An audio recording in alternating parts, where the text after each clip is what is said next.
እንዴት ናችሁ እናንተ ተወዳጆች?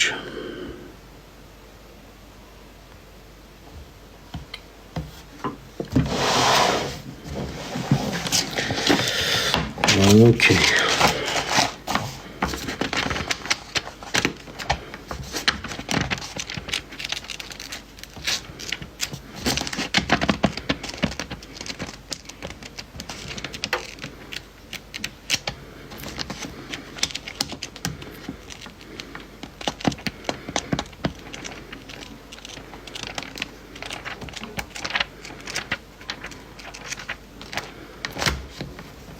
እሺ እንዴት አላችሁ?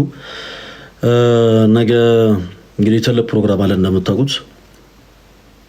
ኦርቶዶክስ ቤተክርስቲያን ከመጽሐፍ ቅዱስ ውጪ የምታስተምረው ትምህርት አለ ብለው የሚያምኑ የትኞቹም አይነት ፕሮቴስታንት እህቶች ወንድሞቻችን መጥተው ከኛ ጋር በመጽሐፍ ቅዱስ ማስረጃነት መወያየት ይችላሉ ከኛ ጋር።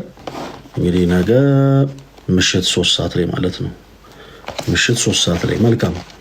ዛሬ በፕሮቴስታንቱ ቤት ተሰግስገው ያሉ አንዳንድ ሰው ሰራሽ ትምህርቶችን እናሳያቸዋለን። አንዳንድ ጊዜ በጣም ብዙ ፕሮቴስታንቶች ወንድሞች ገድላትና ድርሳናት በቤተክርስቲያናችን ያላቸውን ቦታ ያላቸውን አገልግሎት እንደው ምን እንደሆነ ሳይረዱና ሳያውቁ ይሄው ቤተክርስቲያን እንዴት ታስተምራለች፣ ይሄው ቤተክርስቲያን እንዴት ትላለች ምናምን። ተወዳጆች የፕሮቴስታንት ወንድሞቻችን መጽሐፍ ቅዱስ ምን እንደሚል እኔ ገልጬ አሳያችኋለሁ። ኦኬ የነሱ ሌላ መጽሐፍ አይደለም፣ መጽሐፍ ቅዱሳቸው። በነገራችን ላይ በጣም የትኛውም ፕሮቴስታንት የኢትዮጵያ ኦርቶዶክስ ተዋሕዶ ቤተክርስቲያን መጽሐፍ ቅዱሱ እንደዚህ ልስተት አለበት ብሎ ያሳያችሁ። የትኛውም ፕሮቴስታንት የኢትዮጵያ ኦርቶዶክስ ተዋሕዶ ቤተክርስቲያን መጽሐፍ ቅዱስ እንዲህ አይነት ስህተት አለበት ብሎ ራሱ ይሄው እኛ መጽሐፍ ቅዱሳችሁ ላይ ምን አይነት ስህተት እንዳለው አውጥተን እናሳያችኋለን። በጣም ጸያፍ የሆኑ ስህተቶች ማለት ነው። በገድላት በድርሳናት ዙሪያ ላይ ለሚነሱ ሀሳቦች ተወዳጆች ከተቻለ ፕሮቴስታንቶች ወንድሞች ስፔሻሊ ልክ በዚህ አይነት ሎጂክ የሚያምኑ ሰዎች ካሉ መጥተው እኛን ቢጠይቁ ለምሳሌ በመጽሐፍ ቅዱስ ላይ ያለውን ሀሳብ ይዘነጉትና ኦርቶዶክስ ቤተክርስቲያን በአሳተመቻቸው ገድላትና ድርሳናት ላይ ግን እንደዚህ የሚል ሀሳብ አለ ምናምን የሚሉ ሀሳቦችን ለማስቀመጥ ይሞክራሉ። ለምሳሌ ጌታችን መድኃኒታችን ኢየሱስ ክርስቶስ ጻድቁ አባታችን አቡነ መብዓጽዮንን ከንፈሩን ስሟል የሚለውን ሀሳብ ከስጋዊ ፈቃድ ጋር ሊያገናኙ አንዳንዴ እንዲህ አይነት ነገሮችን እንግዲህ ሊከሰቱ የሚችሉት ከአይምሮ አለመብሰል ነው። ልክ ትሪኒቲን ስናብራራ ትምህርተ ሥላሴን ስናብራራ እግዚአብሔር አብ ለወልድ አባት የሆነው አብርሃም ለይስሐቅ አባት እንደሆኑ አይደለም ተብሎ እንደሚብራራ ሁሉ በሰማያዊ የሆነው ስርዓት ላይ በነገራችን ላይ ይሄ ምድራዊ የሆነን ኮተት መጨመር አስፈላጊ ነው ብዬ አላምንም። በነገራችን ላይ ንቀታቸው ለቤተ ክርስቲያን ሳይሆን ንቀታቸው ለክርስቶስ ኢየሱስ ነው። ባይዘው ለክርስቶስ ኢየሱስ ሰው ለክርስቶስ ንቀት እስከሌለው ድረስ እንደዚህ አይነት ሀሳቦችን በእርግጥ ደፍሮ አይናገርም። ኤኒዌይስ አባት ለምሳሌ አባትና እናት እጅግ በጣም የሚወዷቸውን ልጆቻቸውን በሕፃንነታቸው ከፍ አድርጎ ከንፈሮቻቸው ሊስሙ ይችላሉ። አባት ሕፃን ልጁን ከንፈሩን ሊስም የሚችለው በስጋዊ ፈቃድ በስጋዊ ፍትወት አይደለም አይደለም ከአባታዊ ፍቅሩ የተነሳ ግን ከንፈሩን ሊስም ይችላል። እና እዛ ላይም ከንፈሩን ሳመ ሲባል ልክ በስጋዊ ፈቃድ ማለት ይሄ በየአዳራሹ ሲል ከሰከስ የኖረ ሰው በአጠቃላይ ይሄ የተልከሰከሱ ነገሮችን ወደ ማሰብ ምን አይነት ነገር እንደሆነ አላውቅም። ይሄ በተለያየ አይነት ጉዳይ ኳየር እያለ ምን እያለ ኢቭን አዳራሽ ውስጥ ራሱ ከመዘሙት ወደኋላ ማይል ትውልድ ለክርስቶስን በዚህ ልክ ንቆ ለመናገር መሞከር ይሄ አስፈላጊ አይመስለኝም። ለማንኛውም በመጽሐፍ ቅዱሳችን ላይ ኤልሳ ሞቶ በነበረው ሕፃን ላይ ይላል መጽሐፍ ቅዱሳችን አይኑን በአይኑ እጁን በእጁ አፉንም በአፉ አድርጎ ጸለየ ይላል። የሰማችሁ ነው ተወዳጆች? አፉንም በአፉ አድርጎ ጸለየ ይላል። እሺ አሁን ይሄ መጽሐፍ ቅዱስ ክፍል ለምን አያነቡትም? እኔ በጣም አንዳንድ ጊዜ ቀደም እንዳልኳችሁ ይሄ በተለምዶ ደርቲ ማይንድ የሚባል አይነት አስተሳሰብ ያላችሁ ሰዎች አሉ አይደለ? ከሚያረጉት ነገር ከሚውሉበት ቦታ አንጻር ኤቭሪቲንግ ወደዛ ነገር ሊወስዱ የሚችሉ ማለት ነው። እና በመጽሐፍ ቅዱሳችን ላይ እንደዛ ይላል። አይኑን በአይኑ እጁንም በእጁ አፉንም በአፉ ላይ አድርጎ ጸለየ። ከዛስ የሕፃኑም ገላ ሞቀ ይላል። የሕፃኑም ገላ ሞቀ መጽሐፍ ቅዱሳችን ላይ። ኦኬ እንደዛ ከሆነ ታዲያ ለምንድን ነው ይህንንስ ሀሳብ አውጥተው እግዚኦ እግዚኦ ማይሉት? ምክንያቱም እያንዳንዱ ነገር በስጋዊ አረዳድ ምናምን አይተረጉምም። ዝርክርክነት ነው። ተወዳጆች የሕፃኑ ገላ ሞቀ ሲል ለሴክሹዋል ኢንተርኮርስ ተዘጋጀ ማለት ነው። ጌታ ኢየሱስ በዚህ ልክ የእውቀት ጨዋ መሆን እጅግ በጣም ያሳፍራል። በዚህ ልክ ማለት ነው። ኤኒዌይስ የሕፃኑ ገላ ሞቀ ማለት እንደምታውቁት ተወዳጆች ሰዎች ሲሞቱ ሰውነታቸው ይቀዘቅዛል። ሰውነት ኖርማል ሙቀቱን እያጣ ነው የሚሄደው እና ሰዎች ልክ ሲሞቱ ሰውነታቸው ይቀዘቅዛል። ኤልሳ ሁለንተናው ቅዱስ ነውና ሁለንተናው ቅዱስ ስለሆነ አይኑንም በአይኑ እጁንም በእጁ አፉንም በአፉ አድርጎ ጸለየ። ሁለንተናው ቅዱስ ስለሆነ የቅዱሳን አጽማቸው እንኳን ድውያንን ይፈውሳል። ኦኬ የቅዱሳን አጽማቸው ድውያንን ይፈውሳል። አጽማቸው እንኳን አፉንም በአፉ አድርጎ ጸለየበት ይላል መጽሐፍ ቅዱሳችን። እንግዲህ አንዳንድ ፕሮቴስታንቶች ወንድሞች እቺን ፓርት ለምን ዘለል እንደሚያደርጓት አላውቅም። እናም ያ ሕፃን ሁለንተናው ሞቀ ምን ማለት ነው? ከእንደገና ዳግም ህይወት ዘራበት። ኦኬ እሺ ኤኒዌይስ በጣም ብዙ ጊዜ በተደጋጋሚ መልስ የተሰጠበት ጉዳይ ነው። በጣም ደስ ያለኝ ነገር ልንገራችሁ። ባጭሩ ሁሉም ፕሮቴስታንት ሁልጊዜ ድርሳን ገድል ከማለት ውጪ ምንም አይነት እውቀት የለውም። እግዚአብሔር የተመሰገነ ይሁን። እንኳንም አለረለ እውቀታቸው እንኳንም ውስን ሆነች። ይሄ አንዳንድ ጊዜ በትምህርት ቤት ውስጥ ህፃናት የሚጠይቁት ጥያቄ በጣም ልብ ያደክማል። በጣም ልብ ያደክማል እና በዛ ልክ ደግሞ ልክ እንደዚህ የእውቀት ጨዋ የሆኑ ሰዎች በዚህ ልክ ያው ሁልጊዜ እንዲህ ነው ይሄው ገድል ላይ ይሄው ድርሳን ላይ ምናምን። ፕሮቴስታንቱ ትውልድ በመጽሐፍ ቅዱስ የማስረጃ መወያየት የሚፈልገው ሌላ ነገር እና አንዳንድ ሰዎች ደግሞ መውራት የሚፈልጉት ሌላ ነገር። ለማንኛውም ዛሬ እኔ በትምህርተ ሥላሴ በነገረ ክርስቶስና በድንግል ማርያም ላይ የፕሮቴስታንት እህት ወንድሞችን ፍጹም አጋንንት የሆኑ ትምህርቶችን ከመጽሐፍ ቅዱስ አውጥቼ ያሳያቸዋለሁ። የማወጣው ከመለይ ነው። እናቱ የወለደችው ፕሮቴስታንት የኦርቶዶክሳውያን አጋንንታዊ ትምህርት ብሎ ከመጽሐፍ ቅዱስ ያወጣ የትኛው ፕሮቴስታንት አይችልም። ሲጀመር በየትኛው ሰዓታቸው ኢቨን መጽሐፍ ቅዱስን ያላነበቡ ሰዎች ናቸው በነገራችን ላይ ድርሳን ገድል ምናምን የሚሉት እና በእመቤታችን በቅድስት ድንግል ማርያም በነገረ ክርስቶስ እና ደግሞ በትምህርተ ሥላሴ ላይ ፕሮቴስታንት የሆኑ ሰዎች በመጽሐፍ ቅዱሶቻቸው ላይ ምን ያክል አፎቻቸውን እንዳላቀቁ ምን ያክል በጣም ጸያፍ የሆነ ነገር እንደተናገሩ በደንብ አድርጌ ያሳያቸዋለሁ። እና ደግሞ በጣም ፈገግ የሚያስብሉ ነገሮች አሉ። በጣም ፈገግ የሚያስብሉ ነገሮች አብረን የምናያቸው ማለት ነው። እሺ ከነገረ ማርያም እንጀምር። አይ ነው ከነገረ ክርስቶስ አንድ ነገር ላሳያችሁ በመጀመሪያ።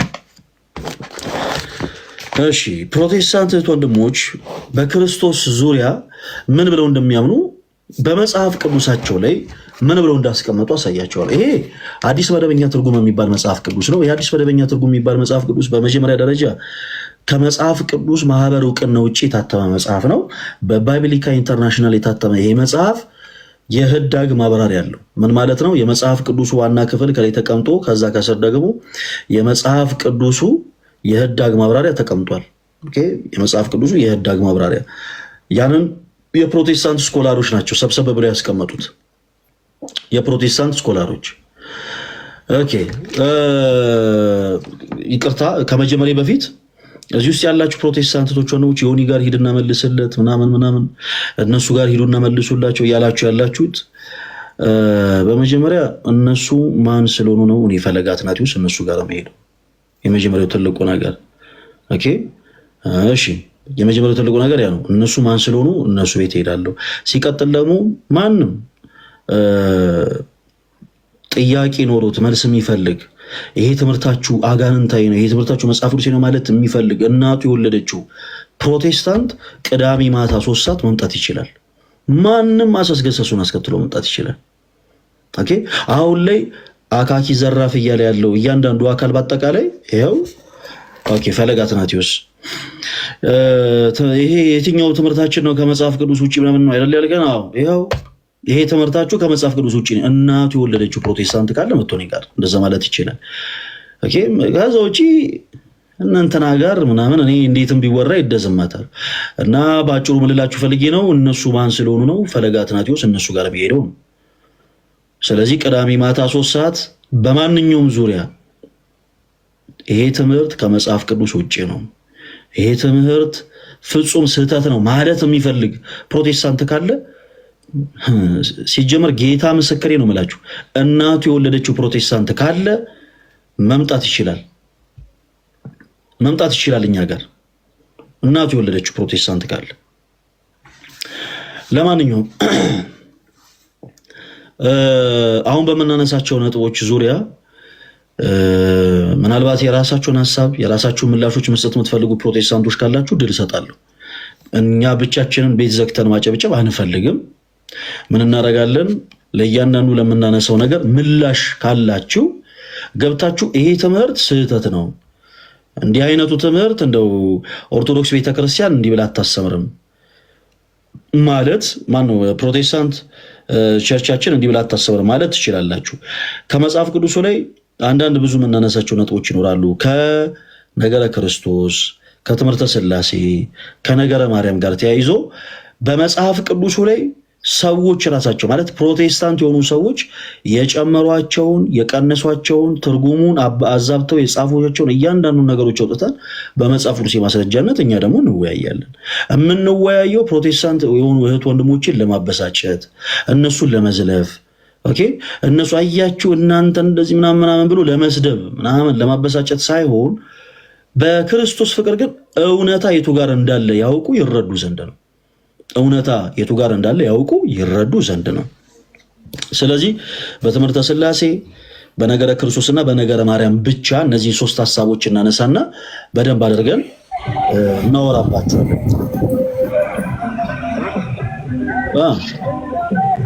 ወይ ዲያቆኒ ማን ነው እንደዚህ ያደረገኝ? አሁን ይቀጥሉ አስተካክየው ነው።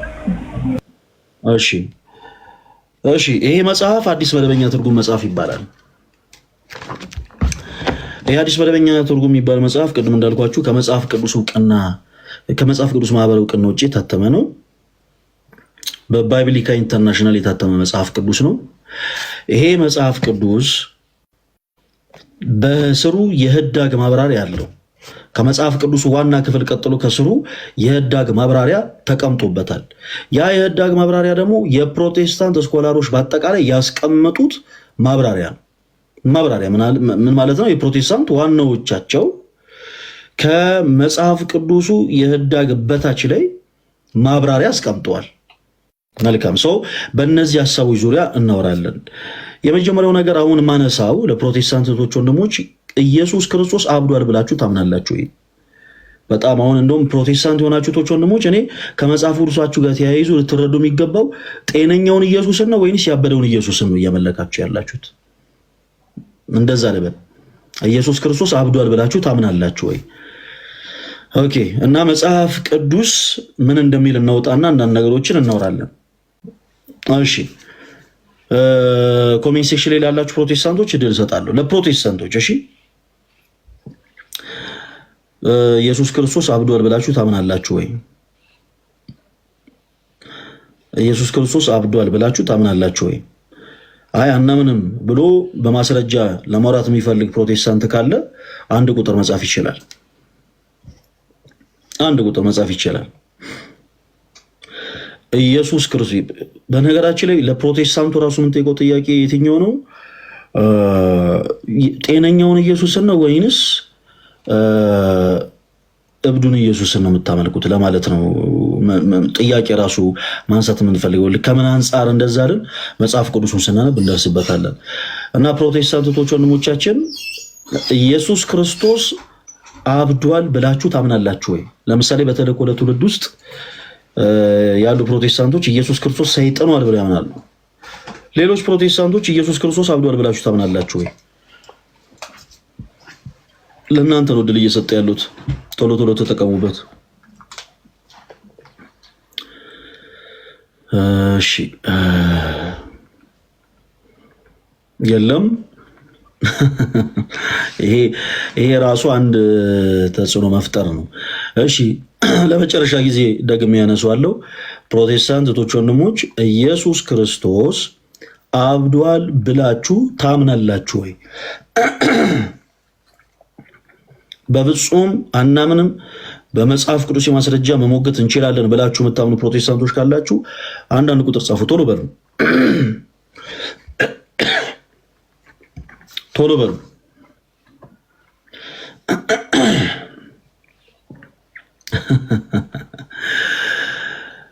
ኦኬ እሺ፣ ሁላችሁም ቤት አደርጋችኋለሁ። ዲያቆንዬ እሱም ብቻ ሳይሆን ፕሮቴስታንቶች ከገቡ የተለያየ አይነት ምንፍቅና ትምህርት ያለበት ላይ ሀሳብ ላይ እናነሳለን። ቀጥሎ ደግሞ አንዳንድ ፕሮቴስታንቶችም ሆኑ ሌላ ሰዎች ጥያቄ የፈጠረባችሁ ካላችሁ ዮኒ ጋር ሂድ እንትና ጋርና ለምትሉ ሰዎች ዮኒ ጋር የማንሄደው ዮኒ ቤት መሄድ የማንችለው ዮኒ ስለማይመጥነን ነው። ዮኒ ግን አይ እኔ ራሴ ጥያቄ ያለኝ መልሱልኝ ካለ ግን አሁን ንገሩት ይምጣኛ ጋር እኛ አሁን በአግባቡ ይመለስለታል። ሄዳችሁ ና ፈለገጋ ብላችሁ ንገሩት ለዮኒ። ዮኒ ሲመጣ ይመለስለታል። ያ ነው እውነታው። ለምን ቢባል ዮኒ ጋር የሚሄድ አንድም ኦርቶዶክሳዊ የለም። የዮኒ ቤት ለኛ አይመጥነንም። ሰኞ ሌላ ሃይማኖት፣ ማክሰኞ ሌላ ሃይማኖት ስለሆነ እንደነዚህ አይነት ሰዎች ጋር አንሄድም፣ ልንሄድም አንችልም። ግን በእነሱ አይነት ጥያቄዎች መልስ የሚፈልጉ ፕሮቴስታንቶች ካሉ ራሱ ዮኒ ጥያቄ ከፈጠረበት ይምጣ እዚህ ሂዱና ና በሉት። ኤርሚያስ አበበም እሱ ቤት አይቼዋለሁ። እሱም ጥያቄ ከፈጠረበት እኛ ኤርሚያስ አበበ ጋር ማንሄደው ኤርሚያስ አበበ ቤቱ ለኛ ስለማይመጥነን ነው። እሱ ግን ጥያቄ ካለበት እንዲመለስለት ከፈለገ ደግሞ ተመልሶለት ደግሞ ኦርቶዶክስ ለመሆን ፍላጎት ካለው አሁን ይምጣ፣ ለሱ ምን መልስለታለን። ይሄ ልል ነው። ዲያቆን ይቀጥሉ። እሺ ተመስገን። ምንድነው ከዚህም በኋላ ባሉት ጊዜያቶች ላይ ምንድነው መሰላችሁ እኔ ተወዳጆች እንደ ደረጃችን ብናወራ ደስ ይለኛል። እንደ ደረጃችን ምን ላላችሁ ፈልጌ ነው፣ የፉክክር መንፈስ ላይ ያለው ሰው በአጠቃላይ ይፎካከር። በቃ እስቲ እናቱ ወለ በቃ በዚህ ወጥቶ እስቲ ፈለገ አንተ እስቲ ልብ ካለ እስቲ እናደርግ። እኔ ይኸውላችሁ ምን አለ መሰላችሁ መጽሐፍ ቅዱስ ሐሳቦችን በመጀመሪያ አንደኛ ምክንያታዊ ተኩኖ በመንፈሳዊ ድባብ በማስረጃ ማውራት ያስፈልጋል። ለምሳሌ ከአንድ ፕሮቴስታንት ጋር የትምህርት ልዩነቶችን አንስተን እናውራ ሲባል ምን እናንተ ጧፍ እያበራችሁ ምናምን የሚል ከሆነ በቃ እንዲህ አይነት ሰው እንዴት አድርጌ ልግለጽላችሁ? የሰው ሻይ ቅጠል ነው ባጭ። ምንድነው በእኛና በፕሮቴስታንቶች ማለት ያለው ሰፊው ትልቁ ነገረ ክርስቶስ ሆኖ ሳለ እታች ወርዶ በዚህ ወጥቶ በዚህ ገብቶ ምናምን መባባል አያስፈልግም። ትልቁ መሰረታዊ ልዩነታችን ትምህርተ ሥላሴ ሆኖ ሳለ፣ ትልቁ መሰረታዊ ልዩነታችን ነገረ ክርስቶስ ሆኖ ሳለ፣ ትልቁ መሰረታዊ ልዩነታችን ነገረ ድነት ሆኖ ሳለ እንዲህ ነው ምን ማለት ነው? ባጭሩ ሀሎተ እግዚአብሔርን ለማያምን ሰው እግዚአብሔር አለ ብሎ ለማያምን ሰው ኢያሱ በገባዖን ሰማይ ላይ ፀሐይን 5 ዓመት አቁሟል ብለህ ስትነግረው ተረት እንደሚመስለው ሁሉ ለዛም ሰው ዝም ብሎ ከንቱ ጩኸት ነው የሚሆነው ማለት ነው። ኤኒዌይስ ግን ባጭሩ በየትኛውም አይነት ሀሳብ ላይ ኦርቶዶክስ ቤተክርስቲያን ተሳስታለች የሚሉ ከሆነ እኔ በጣም ፖላይት በሆነ መልኩ ነው በነገራችን ላይ ኢንቫይት ማድረጋችሁ። ኦርቶዶክስ ቤተክርስቲያን ይሄ ትምህርቷ ከመጽሐፍ ቅዱስ ውጪ ነው። ምንም ነገር አንሱ፣ በቃ ፕሊስ እንደው ምንም ነገር አንሱ እና ይሄ ትምህርታችሁ ከመጽሐፍ ቅዱስ ውጪ ነው የምትሉ ሰዎች ካላችሁ መታችሁ በመጽሐፍ ቅዱስ የማስረጃ ይሄዋለን ቅዳሜ ማታ 3 ሰዓት መታችሁ መሞገት ትችላላችሁ።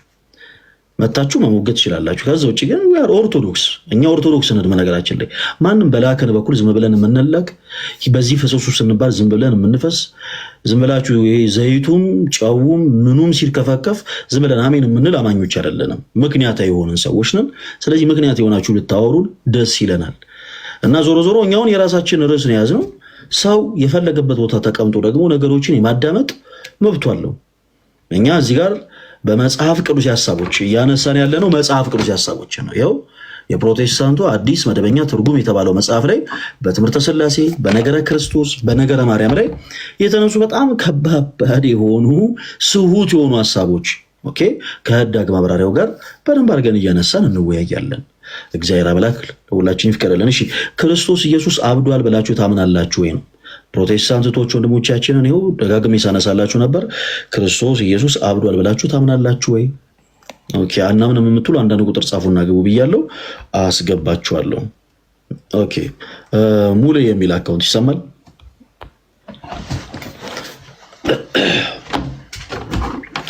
የማይክ ምልክቱን ክፈተው። ሙሌ የሚል አካውንት ምናልባት ቶሎ ቶሎ ማትመልሱልኝ ከሆነ አስወርዳለሁ። እሺ ለመጨረሻ ጊዜ ነው የምጠይቀው። ሙሌ የሚል አካውንት የማይክ ምልክቱን ክፈተው። እሺ ደህና ሁን።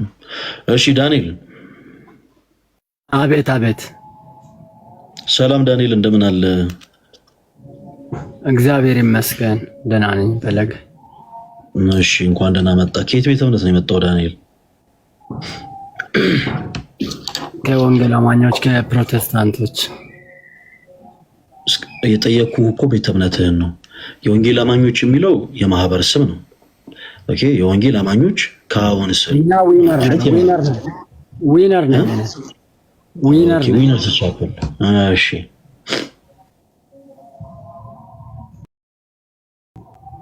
ኦኬ ተካቷል አይደል? ኦኬ እሺ መልካም። እንኳን ደህና መጣ ወንድማችን ዳንኤል።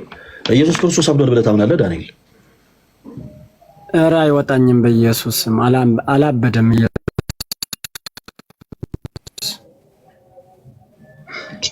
መልካም። ስለዚህ ዛሬ ፕሮቴስታንት የሆኑ ሰዎች የፕሮቴስታንቶችን ትምህርት አጋንንታዊ ነው፣ ስሁት ነው እንዲሉ እናደርጋለን ማለት ነው። እግዚአብሔር የተመሰገነ ይሁን። እሺ መጽሐፍ ቅዱስ እሺ እንግዲህ እንዲታይ እንዴት እናደርግ እናንተ ሰዎች እንዲች ነገር እናደርጋለን። እንዲች ቀረብ ነገር አሁን ይታያል ይመስለኛል። እሺ ዳን ይታያል አይደል? የቱ? ያው የከፈትኩት ካሜራው ይታያል አይደል? ካሜራውን ማለት ነው። ይታያል ፈለገ። እሺ መልካም። ይሄ አሁን የከፈትኩት አዲስ መደበኛ ትርጉም መጽሐፍ ቅዱስ ነው። ይሄ የምታዩት የሉቃስ ወንጌል ምዕራፍ 8 ነው። የሉቃስ ወንጌል ምዕራፍ 8 ከቁጥር 19 ላይ ያለውን ሐሳብ ነው የምናነበው። የሉቃስ ወንጌል ምዕራፍ 8 ከቁጥር 19 ላይ እንደዚህ የኛ ነው ፈለገ። መጽሐፉ የኛ ነው። ከበሩን አሳኝስ። ከበሩን አንዳሳኝ። እሺ ይኸው መጽሐፍ ቅዱስ አዲሱ መደበኛ ትርጉም ከማጥኛ ጽሑፍ ጋር። እሺ ምን ኦርቶዶክስ ቤተክርስቲያን እኮ በእንደዚህ አይነት ነገር እኮ ብዙ ጊዜዋን አታጠፋም ዳኒ። ፌክ የሆነ ነገር ለፕሮቴስታንቶች ብላ አታሳተምም። ያው እስካሁን እንዲህ አይነቱን ጉዳይ ከሙስሊሞችና ከፕሮቴስታንቶች ነው የተመለከትነው። ፌክ የሆኑ መጽሐፍትን አመሳስሎ በማሳተም ዙሪያ እንኳን ኦርቶዶክስ ቤተክርስቲያን ስራ አልፈታችም። ዞሮ ያው አሳይቻለሁ። ልቀጥል። እሺ የሉቃስ ወንጌል ምዕራፍ 8 ነው ቁጥር 19። ከዚህ በኋላ የኢየሱስ እናትና ወንድሞቹ እርሱ ወዳለበት መጡ። እሺ እነርሱም ከሕዝቡ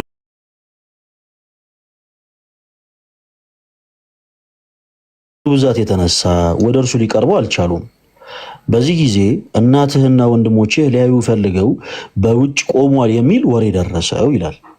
እሺ ይሄን የመጽሐፍ ቅዱስ ሐሳብ የእናንተ ስኮላሮች ሲያብራሩ ዳኒ ያው ከወንጌላውያን ቤተክርስቲያናት ህብረት ነው የመጣው እና በወንጌላውያን ቤተክርስቲያናት ህብረት ውስጥ ደግሞ ያሉ ካውንስሎች ሲያብራሩ በኢየሱስ ስም ያልከውን ሐሳብ ማለት ነው እንደዚህ ይላሉ። ይሄው ቁጥር 19 የኢየሱስ እናትና ወንድሞቹ መጡ። ይሄው ከዛ ማርቆስ 3 ማብራሪያ ይመለስ ይልና ወደ ኢየሱስ የመጡበት ዓላማ እሺ በማርቆስ 3:1 31 እስከ 32 ላይ ተገልጿል። ይሄው ምን ይላል እዚህ ጋር ሲያምብልኝ ዳኒ? አብዷል በማለት ካለበት አስቸጋሪ ሁኔታ ነፃ እንዲሆን ፈልገው ሳይሆን አይቀርም። ይደንቃል። የጌታችን የኢየሱስ ክርስቶስ እናት እና ወንድሞቹ ተብለው የተጠሩት የጌታችን ኢየሱስ ክርስቶስ ደቀ መዛሙርት ወደ ጌታችን ኢየሱስ የመጡት ምን ሆኗል በማለት ነው ይላል እዚህ ጋር። አብዷል በማለት ኢየሱስ ክርስቶስ አብዷል ብለህ ታምናለህ ዳኒ? እኔ አላምንም ብያለሁ አይደለ ፈለገ። እንዴት ይታመናል? እንዲህ አይነቱ ትምህርት አጋንንታዊ ነው ወይስ አይደለም? ይሄ ባይዘው ግምት ነው ዳኒ። ግምት ነው ወይስ አይደለም የሚለውን ከመጠየቅ በፊት እንዲህ አይነቱ ትምህርት አጋንንታዊ ነው ወይንስ አይደለም? አጋንንታዊ ነው። አጋንንታዊ። ሃሌሉያ እግዚአብሔር የተመሰገነ ይሁን። እሺ ዳኒ አንድ ጊዜ ጠብቀኝ። ሙሌ ማይክን ክፈተው ቶሎ በል። ወይ ከፍቼዋለሁ። ፈሪ እንዴት ነህ? እግዚአብሔር ይመስገን። ከየት ቤተ እምነት ነው የመጣው? ነኝ። ለዚህ መልስ ለመስጠት ሳይሆን ማለት ነው። ይቅርታ አድርግልኝና የምሬ ነው ላመሰግንን የገባሁትኝ ማርያምን ከልቤ ነው። በጣም ነው የምወድህ፣ በጣም ነው የማከብረህ እና ማለት ለብዙ ነገር አሁን ምን ብዬ ልንገርህ፣ ብዙ ጥያቄ ራሱ ያንተ ላይ ብያየው ነው ስመልስልኝ የነበረው እና በዚህ አጋጣሚ ቴንኪው ልበል ብዬ ነው። ማርያም በቤቱ ያጽና መድኃኒዓለም።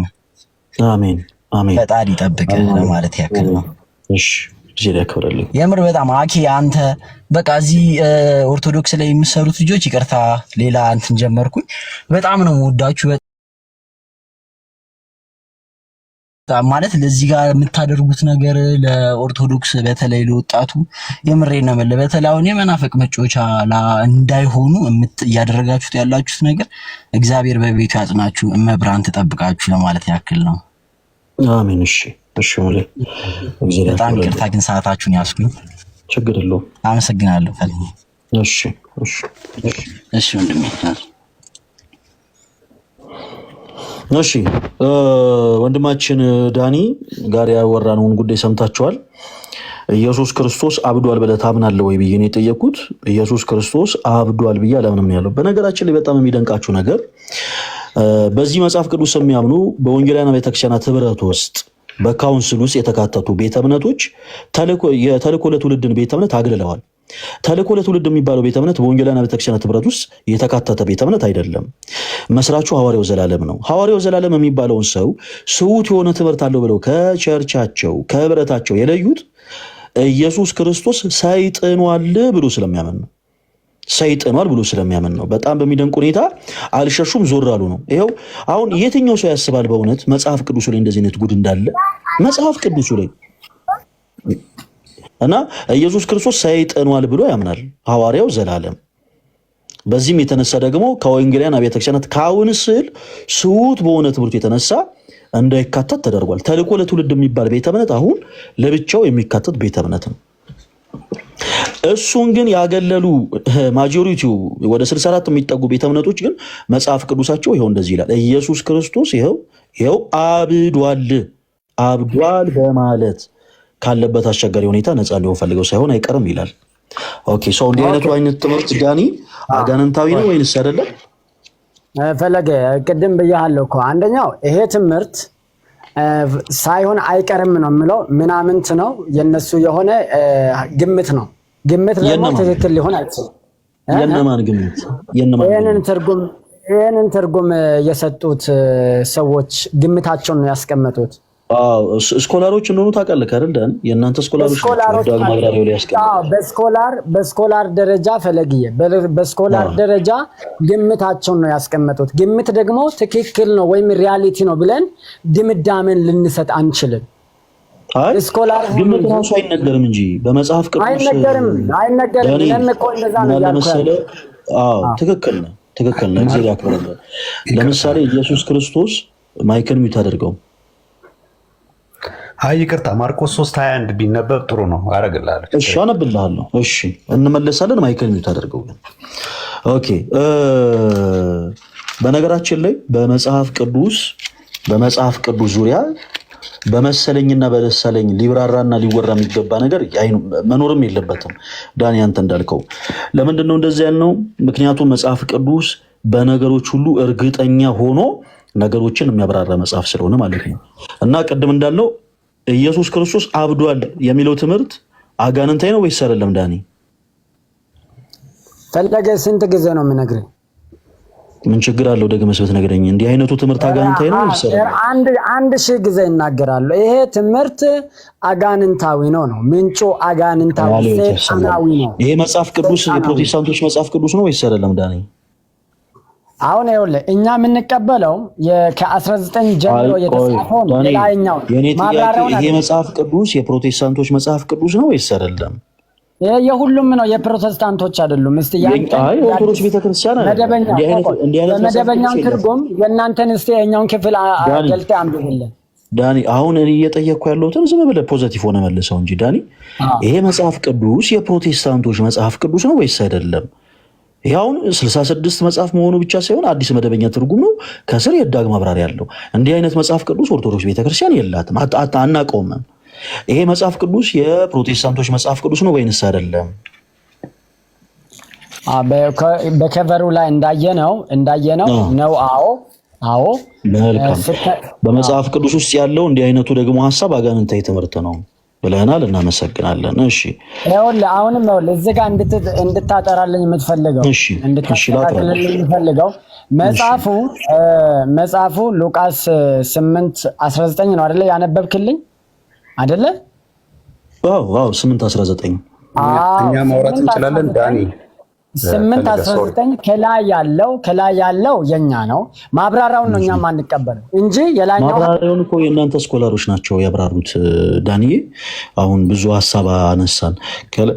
ከላይ ያለውን ይቅርታ፣ ከላይ ያለውን ማብራሪያ ማነው ከስር ያለው ማብራሪያ ዳጉ ላይ ያስቀመጡት የእናንተ ስኮላሮች እንደሆኑ መግቢያው ላይ ይናገራል። መግቢያውን ቀልጣችሁ ማንበብ ነው፣ ረጅም ስለሆነ ያንን ለጊዜው አሁን የማነበበት ሰዓት የለኝም።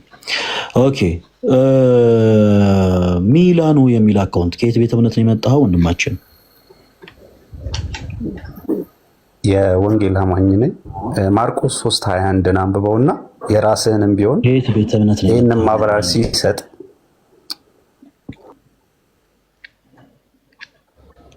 ይሰማል ድምጼ?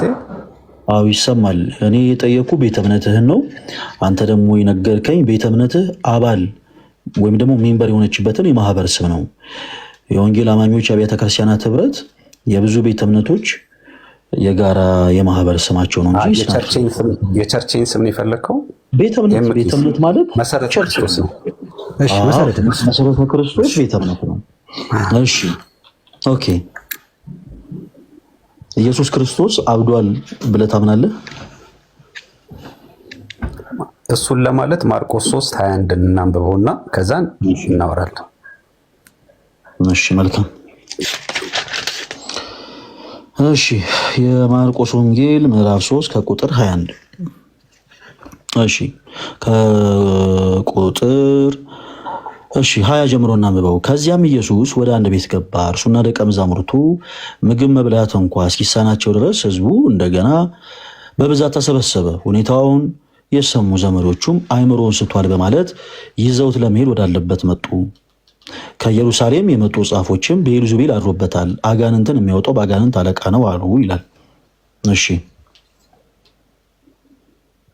እኮ የተናገሩትን ነው እንጂ ኢየሱስ ክርስቶስ እንደዛ ብለው አስበዋል ነው የሚለው። ይሄ ቦታ እዚህ ጋር የክርስቶስ እናት ድንግል ማርያም ይላል። ለምሳሌ አብዷል ብላ አመነች ወይም ደግሞ አብዷል ብላ አሰበች ይላል። ለምሳሌ እስቲ አንድ ፒክ እያደረገን ለየብቻ እያነሳን እናውራ። የክርስቶስ እናት ድንግል ማርያም እዚህ መጽሐፍ ቅዱስ ክፍል ላይ አብዷል ብላ ልጇ ክርስቶስ ኢየሱስ ሊያውም የእርሱን ጌትነት ከሁሉ በፊት አምና አሜን ብላ የተቀበለች ድንግል ማርያም ክርስቶስ ኢየሱስ አብዷል ብላ አመነች ይላል ይሄ መጽሐፍ ቅዱስ ክፍል።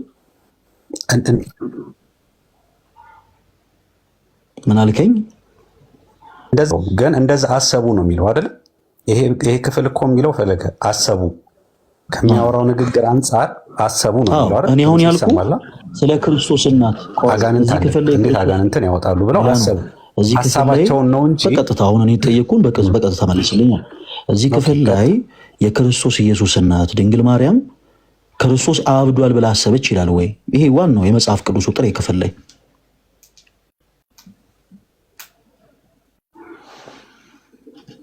አይደለም፣ ዘመዶቹ ነው የሚለው እንጂ ማርያምን ብቻ ለብቻ ሜንሽን አድርጓል። ዘመዶቹ ነው። ቆይ እሺ የሉቃስ ወንጌል ቅድም ያነበብነው ክፍል ላይ ይኸው አሁን ደግሞ ገልጬ ላሳየህ ህዳጉ ላይ ኦኬ የማርቆስ 3:21 ማብራሪያ ይመለስ ይልና እዚህ ላይ ግን የኢየሱስ እናትና እነማን ይላል? ወንድሞቹ። የኢየሱስ እናትና ወንድሞቹ ወደ ኢየሱስ የመጡበት ዓላማ ይልና አብዷል በማለት ካለበት አስቸጋሪ ሁኔታ ነፃ እንዲወጣ ፈልገው ሳይሆን አይቀርም። ሎቱ ስብሐት። ይሄ ቃል በራሱ ለጌታችን ለኢየሱስ ክርስቶስ የተገባ አይደለም። ምሳሌ ልስጥ። በክርስቶስ ያላመኑ ሰዎች እዛው የማርቆስ ወንጌል ምዕራፍ 3 ከቁጥር 22 ላይ ስትመለከት ብዔልዜቡል አለበት ብለውት ያውቃሉ። ነገር ግን እነሱ ስለሳቱበት እኛ እንስትበታለን ማለት አይደለም። በክርስቶስ ያመነን ነፍሳትኛ ኢየሱስ ክርስቶስ ብዔልዜቡል አለበት ብለን አናምንም። ሰዎች ስለሳቱበት ፕላስ ደግሞ ይቀጥልና በአጋንንት አለቃ አጋንንትን ያወጣል ይላሉ። እዛው ክፍል ላይ ቃሉ የተጻፈው መጽሐፍ ቅዱስ ላይ ነው። ነገር ግን እነዚያ ሰዎች ፍጹም በክርስቶስ ያምኑ ነበር ወይ ሳያምኑ በደንብ ግልጽ አድርጎ ያስቀምጣል። አሁን ትልቁ ነገር ምንድነው መሰለ ተወዳጅ ወንድማችን ሚላ ነው። እዚህ ጋር የኢየሱስ እናት ተጠቅሳለች። ለምሳሌ ኦኬ ወንድሞቹ ተብለው የተጠሩት የጌታ ኢየሱስ ክርስቶስ ሐዋርያት ተጠቅሰዋል። ኦኬ ሶ የክርስቶስ እናትና ሐዋርያቱ ክርስቶስ ኢየሱስ አብዷል ብለው ያምኑ ነበር ወይ? አሁን እኮ በጣም ትልቅ ዘበት ነው። በነገራችን ያምኑ ነበር ሳይሆን አስበዋል ነው እኮ ፈለገ። አሁን እኮ ያምኑ ነበር ሳይሆን ድንግል ማርያም የሚያደርገው ነገር አስባ ነበር እያልከን ነው ሚላ ነው እኮ። ይኸውልህ አሁን ለምሳሌ እናትና አይደለ ከላይ አሁን ለምሳሌ ኢየሱስ እናትና ወንድሞቹ እርሱ ወዳሉበት መጡ። እነርሱም ከሕዝቡ ብዛት የተነሳ ወደ እርሱ ሊቀርቡ አልቻሉም። ስለዚህ እርሱም መልሶ እናትና ወንድሞቼ እግዚአብሔር ቃል ሰምተው የሚያደርጉትን ናቸው አላቸው። ስለዚህ ለነሱ መለሰላቸው። ይሄን በመመለሳቸው ዘመዶቹ ወይም ከዘመዶቹ አንዱ እናቱ አብራው ስለነበረች የተጠቀሱት ሚላ ነው ዘመዶች አይደሉም። እሺ አሁን ነገሮችን አትቀላቅላቸው፣ በደንብ አድርገህ አዳምጠኝ። እዚህ ጋር የተጠቀሱት የኢየሱስ እናት የጌታችን የኢየሱስ ክርስቶስ እናት ከሁሉ በፊት የክርስቶስ ኢየሱስን ጌትነት አሜን ብላ ተቀበላለች ወይስ አልተቀበለችም? ሚላ ነው ተቀበላለች። ቴንኪው። የጌታችን የኢየሱስ ክርስቶስ ሐዋርያት የእርሱን ጌትነት አምነው ተከትለውታል ወይስ አልተከተሉትም? እንዴ ተቀብለውታል እንጂ። በጣም ጥሩ። በሱ ዙሪያ ይከተሉ የነበሩ ለምሳሌ ዘመድ ተብለው የተጠሩና በክርስቶስ ኢየሱስ ደግሞ ፈጽሞ የላመኑ ክፉ አይሁዶች የተናገሯቸው ንግግሮች ከነዚህ አካላት ጋር አይገናኝም። እሺ ለምሳሌ የኢየሱስ እናት ልጇ ኢየሱስ ክርስቶስ አብዷል ብላ ታምን ነበር የሚል የመጽሐፍ ቅዱስ ክፍል የለም። እንዲህ አይነቱ ነገር የተቀመጠው የእናንተ ስኮላሮች ባብራሩት ማብራሪያ ላይ ነው። ይኸውን በግምት ላይ የተመሰረተ ማብራሪያ ይባላል። ሚላ እሺ እንተንና ቆይ ጨርሳል ጊዜ አዳምጣኛ። እሺ ቀጥል። አዎ ኢንተራፕት አለ። ያንተንም ደግሞ ማቴዎስ 3:21 እንድታነብልኝ ስለፈለኩ ነው። ምንም ችግር የለውም። አንተ አንብበው ብራዘር። ምንም አንተ የፈለካቸውን ጥቅሶች እያወጣ ማንበብ ትችላለህ። አይ ኖ እኩል ኢንተራፕት እንድናደርገው ብዬ ነው። ጎ ሄድ በለው። እሺ ኤኒዌይስ የክርስቶስ ኢየሱስ እናት ማለት ከሁሉ በፊት የክርስቶስ ኢየሱስን ጌትነት አሜን ብላ የተቀበለች እናት ነች። ወንድሞቹ ተብለው የተጠሩት እነማን ናቸው? ወንድሞቹ ተብለው የተጠሩት በስጋ የተወለዱት ወንድሞቹ ናቸው እንዴ? አይደሉም። ኦኬ በስጋ የተወለዱ ወንድሞች የሉትማ ጌታችን በስጋ የተወለዱ ወንድሞች የሉትም። ይሄ ግልጽ ነው። ኢሶቪየስ ሁላችሁም ታውቃላችሁ። ወንድሞቹ ተብለው የተጠሩት ደግሞ የጌታችን ኢየሱስ ክርስቶስ ሐዋርያት ወንድሞች እንዳሉት ይናገራል። ኦ ማይ ጋሽ ኦኬ አንድ ጊዜ እሱን ነገር እናጥረው። ለሁለታችሁ ምድል ልስጥና ማርያም ሌሎች ልጆችን እንደወለደች የሚናገር የመጽሐፍ ቅዱስ ማስረጃ ስጡ። አንድ ጊዜ እሱን እናጥራና ወደፊት እንቀጥላለን። ሚላ ነው ድንግል ማርያም ሌሎች ልጆችን እንደወለደች የሚናገር የመጽሐፍ ቅዱስ ማስረጃ ስጥ። እሺ ታውጣለህ። እሺ እጠብቅሃለሁ። እሺ ዳንኤል አንተንም እጠብቅሃለሁ። ወይ ዲያቆን አቤት እስከዛ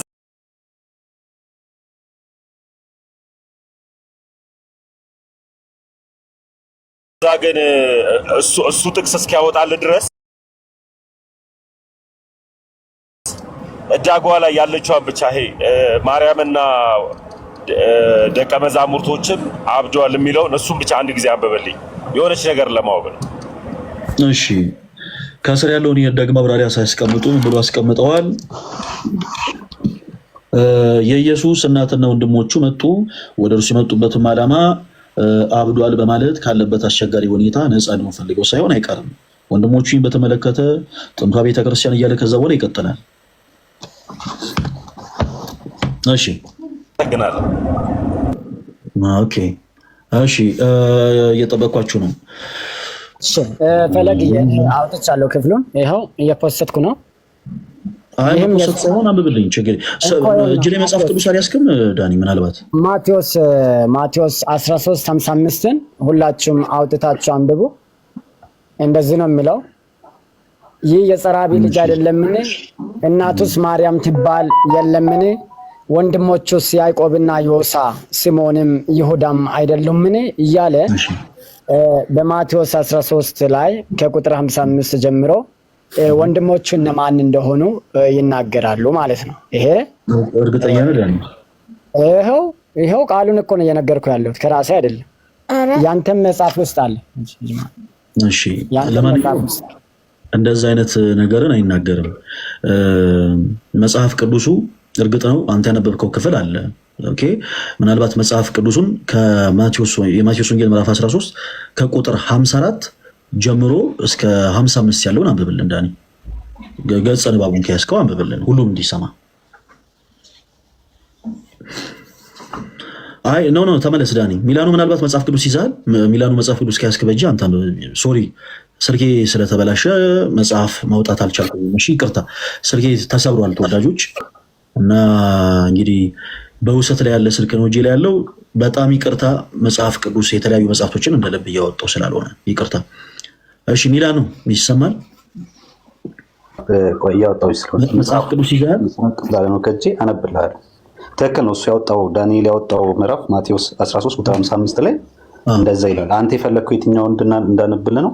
በቃ 54 እና 55 ራሱን አንብቡት ነው የሚያልኩት። የሰጣችሁትን ጥቅስ ራሱን አንብቡት። ማርያም ሌሎች ልጆች አሏት ወይስ የሏትም ነው? አሏት ብላችሁኛል። የመጽሐፍ ቅዱሱ ማስረጃውን አውጥታችኋል። አንብቡት፣ ምን እንደሚል እናንብበው። እሺ ቀጥሉ። ኧረ ተው ግድ የለም አንብቡልን። ወይ መጽሐፍ ቅዱስ ማንበብ የሚችል ሰው እናስገባ።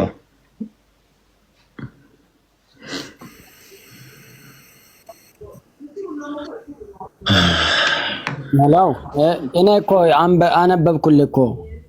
እሺ በደንብ አንብብልኝ። ሁላችሁ አነበብኩ። እሺ ሁላችሁ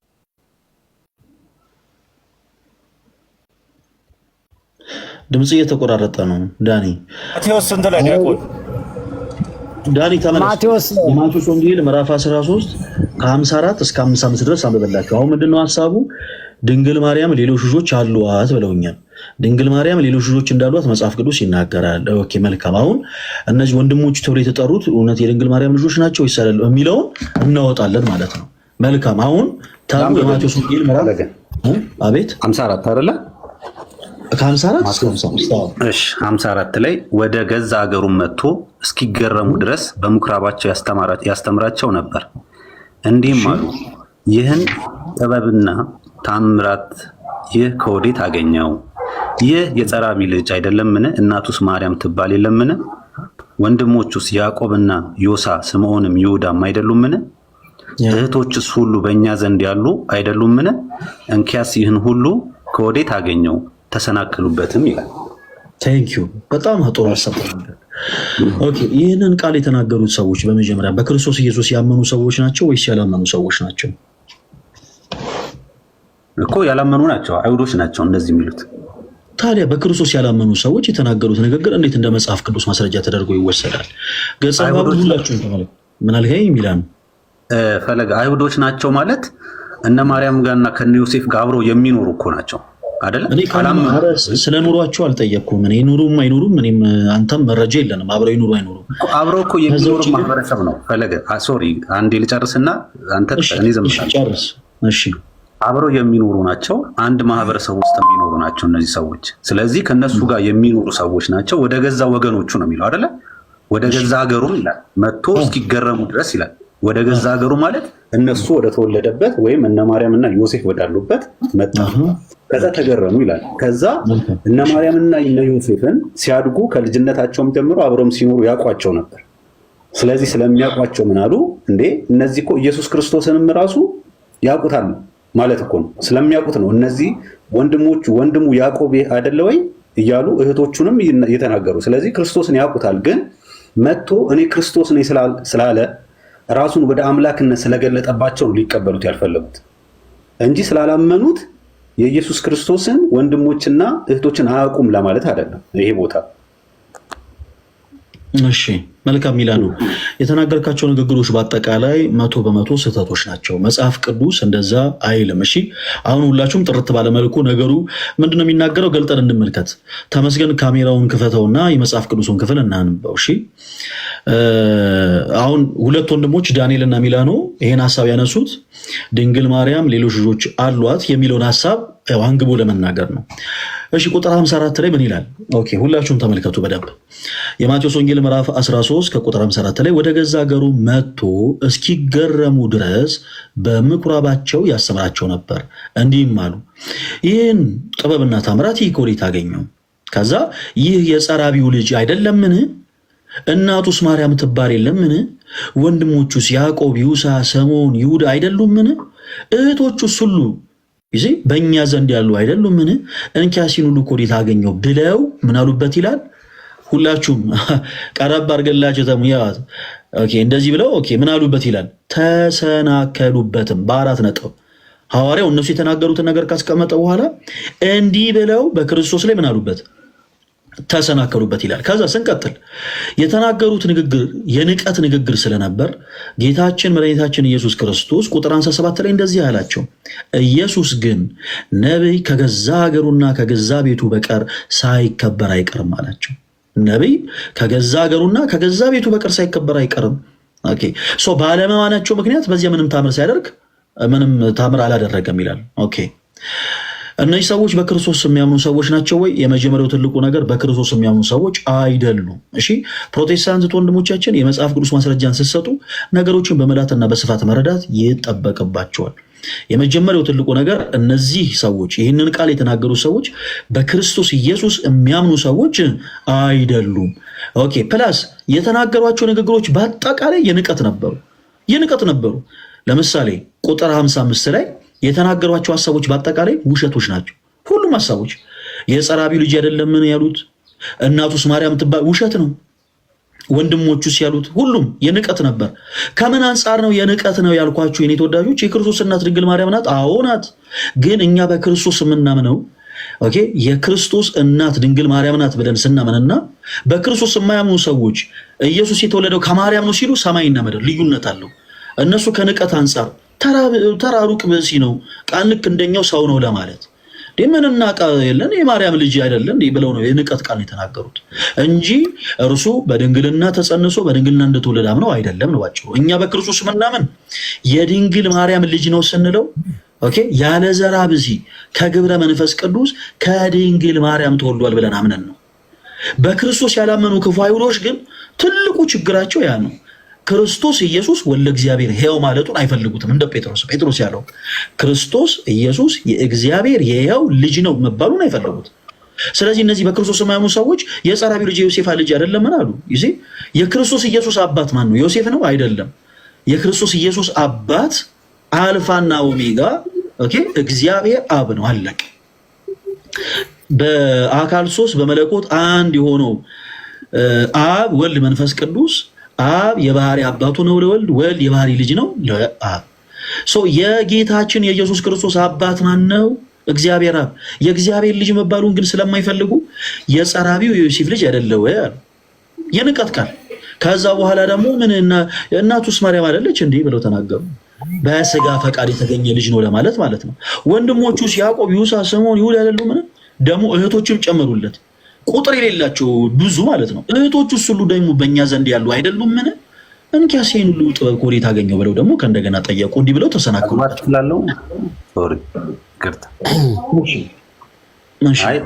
ተደጋጋሚ እንትን ሀሳብ ስለሰጠ ብዬ ነው። አሁን ለምሳሌ እነዚህ ሰዎች ኢየሱስ ክርስቶስ የማርያም ልጅ እንደሆነ አያውቁም እያልከን ነው? አያውቁትም እንዴ? ኦልሬዲ እኮ የተናገርኩኝ ነበረ። ያውቃሉ። የሚያውቁት ግን እውቀት እኛ ክርስቲያኖች በምናምነው ልክ አይደለም ነው። ኦኬ እኮ የሚያውቁት በድንግልና ተጸንሶ በድንግልና እንደተወለደ ሳይሆን ጀስት ተራ እንደማንኛውም ሰው በሩካቤ ስጋ የተወለደ እንደሆነ ነው የሚያውቁት። ይሄ ያስማማል። እዚህ ላይም እንደሚያነሳው ሐሳብ ወይም እንደሚለው ሐሳብ ይሄንን ተያል ነው እንጂ የሚያውቁት ኢየሱስ ክርስቶስ አምላክ እንደሆነ ተቀብለው እንዳልሆኑት ራሱ ኢየሱስ ክርስቶስ ቁጥር 57 ላይ ይናገራል አይደለ? አዎ። ስለዚህ እነዚህ ያላመኑ ሰዎች ግን ከማርያም ኢየሱስ ክርስቶስ እንደተወለደ ከዮሴፍ ጋር እንዳደገ እህትና ወንድሞች እንደነበሩት አያውቁም እያልከን ነው? ሚላኑ እዚህ አልነበርክም ወይስ ሳወር የነበረውን ነው? አይደለም እንደዚህ ነው ያልከን። ፈለገ ይኸውልህ፣ እኔ ሰምቻለሁ። እኔ እንደዛ አላልኩም። አንደርስታንድ ካረከን አዎ ሰምተኸኛል። አሁን ሚላኑ ተገለጠላቸው። ሚላኑ ብራዘር ቆይ ፕሊስ ጣልቃ አትግባ። አሁን የሆነ ጥሩ ነገር ትናገራለህ። አይ ረጅም ሰዓት ሰምቻለሁ እና የተለየ እኛ አዳምጠኝ። አሁን ደግሞ ኦኬ ከመስማት ያለ እምነት የማናስበውን ነገር እየተናገርክ ስለሆነ እኔ እኮ ያስገባው ሚላኑ ስናር ኦፍ ማይ ቢዝነስ። በነገራችን ላይ እኔ አሁን አንተ የምታስበውን ነገር ልነግርህ አይደለም ያስገባውክ። እኔ ማንም ሰው ይግባ ጀስት መጽሐፍ ቅዱስ ያለውን ሀሳብ ግን እናገራለሁ። ያንን ሀሳብ መሞገት ሌላ ጉዳይ ነው እንጂ እኛ የምናስበውን አይደለም እየነገርከን ያለው ምናምን እንደዛ አይባልም። ብራዘር ሌላው ጊዜ አይ እነሱ እንደናቸው ሜንሽን ስለምታደርግ ነው። ጎሄድ ቀጥ ምን ብዬ ነው አሁን ጌታ በሚያውቀው አሁን ስለዚህ የመጽሐፍ ቅዱስ ሀሳብ ሳብራራ ምን ብዬ ነው ፕሮቴስታንቶች ሜንሽን ያደረኩት እንዴ? ኧረ በጌታ ፕሊስ ምክንያት የሆነን እንናገር ተወዳጆች፣ ፕሊስ እንደው ፕሊስ እባካችሁን። እሺ እዚህ ክፍል ላይ እነዚህ ሰዎች የተናገሩት ንግግር በክርስቶስ ሲጀመር የማያምኑ ሰዎች የተናገሯቸው ንግግሮች የመጽሐፍ ቅዱስ ማስረጃ ተደርጎ አይወሰዱም። ምሳሌ ለሰጧቸው ለምሳሌ ቅድም የማርቆስ ወንጌል ምዕራፍ 3 ከቁጥር 22 ጀምሮ አንስተናል።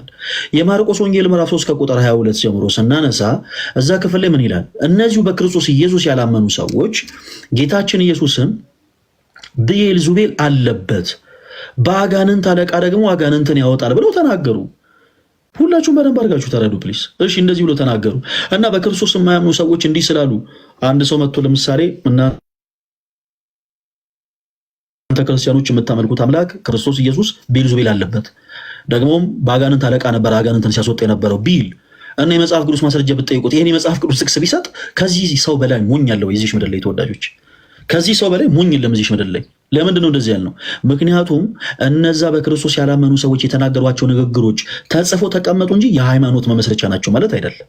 አለቅ ብዔልዜቡል አለበት ብለው ክርስቶስን ተናገሩት ተብሎ ተቀመጠ እንጂ ክርስቶስ ብዔልዜቡል አለበት ማለት አይደለም። በአጋንንት አለቃ አጋንንትን ያወጣል ብለው ተናገሩ ተብሎ እዛ ላይ ታሪኩ ተጻፈ እንጂ ክርስቶስ በአጋንንት አለቃ አጋንንትን ያወጣል ማለት አይደለም። በተመሳሳይ እዚህም ክፍል ላይ ይህን ሀሳብ የተናገሩ ሰዎች በክርስቶስ ኢየሱስ የማያምኑ ሰዎች ናቸው።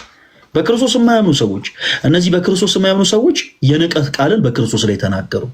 የንቀት ቃልን ክርስቶስ ለዛ ነው በነገራችን ላይ ነቢይ በገዛ ሀገሩ አይከበርም ያላቸው ለዛ ነው። ለምን ሪስፔክት ሰጥቶ አይደለም እንዲህ አይነት ነገርን የተናገሩት በጣም ከንቀት ስለነበር ማለት ነው። እና እነዚህ ሰዎች ይህ የጸራቢ ልጅ የዮሴፍ ልጅ አይደለም ምን አሉ? ኦኬ የዮሴፍ ልጅ ነው ወይ ክርስቶስ? አይደለም የዮሴፍ ልጅ አይደለም፣ የእግዚአብሔር አብ ልጅ ነው። እናቱስ ማርያም ትባል የለምን አሉ። ተወዳጆች እኛ በክርስቶስ ኢየሱስ ምናምን ክርስቲያኖችና ክፉ አይሁዶች ክርስቶስን የማርያም ልጅ ስንለው እንለያያለን።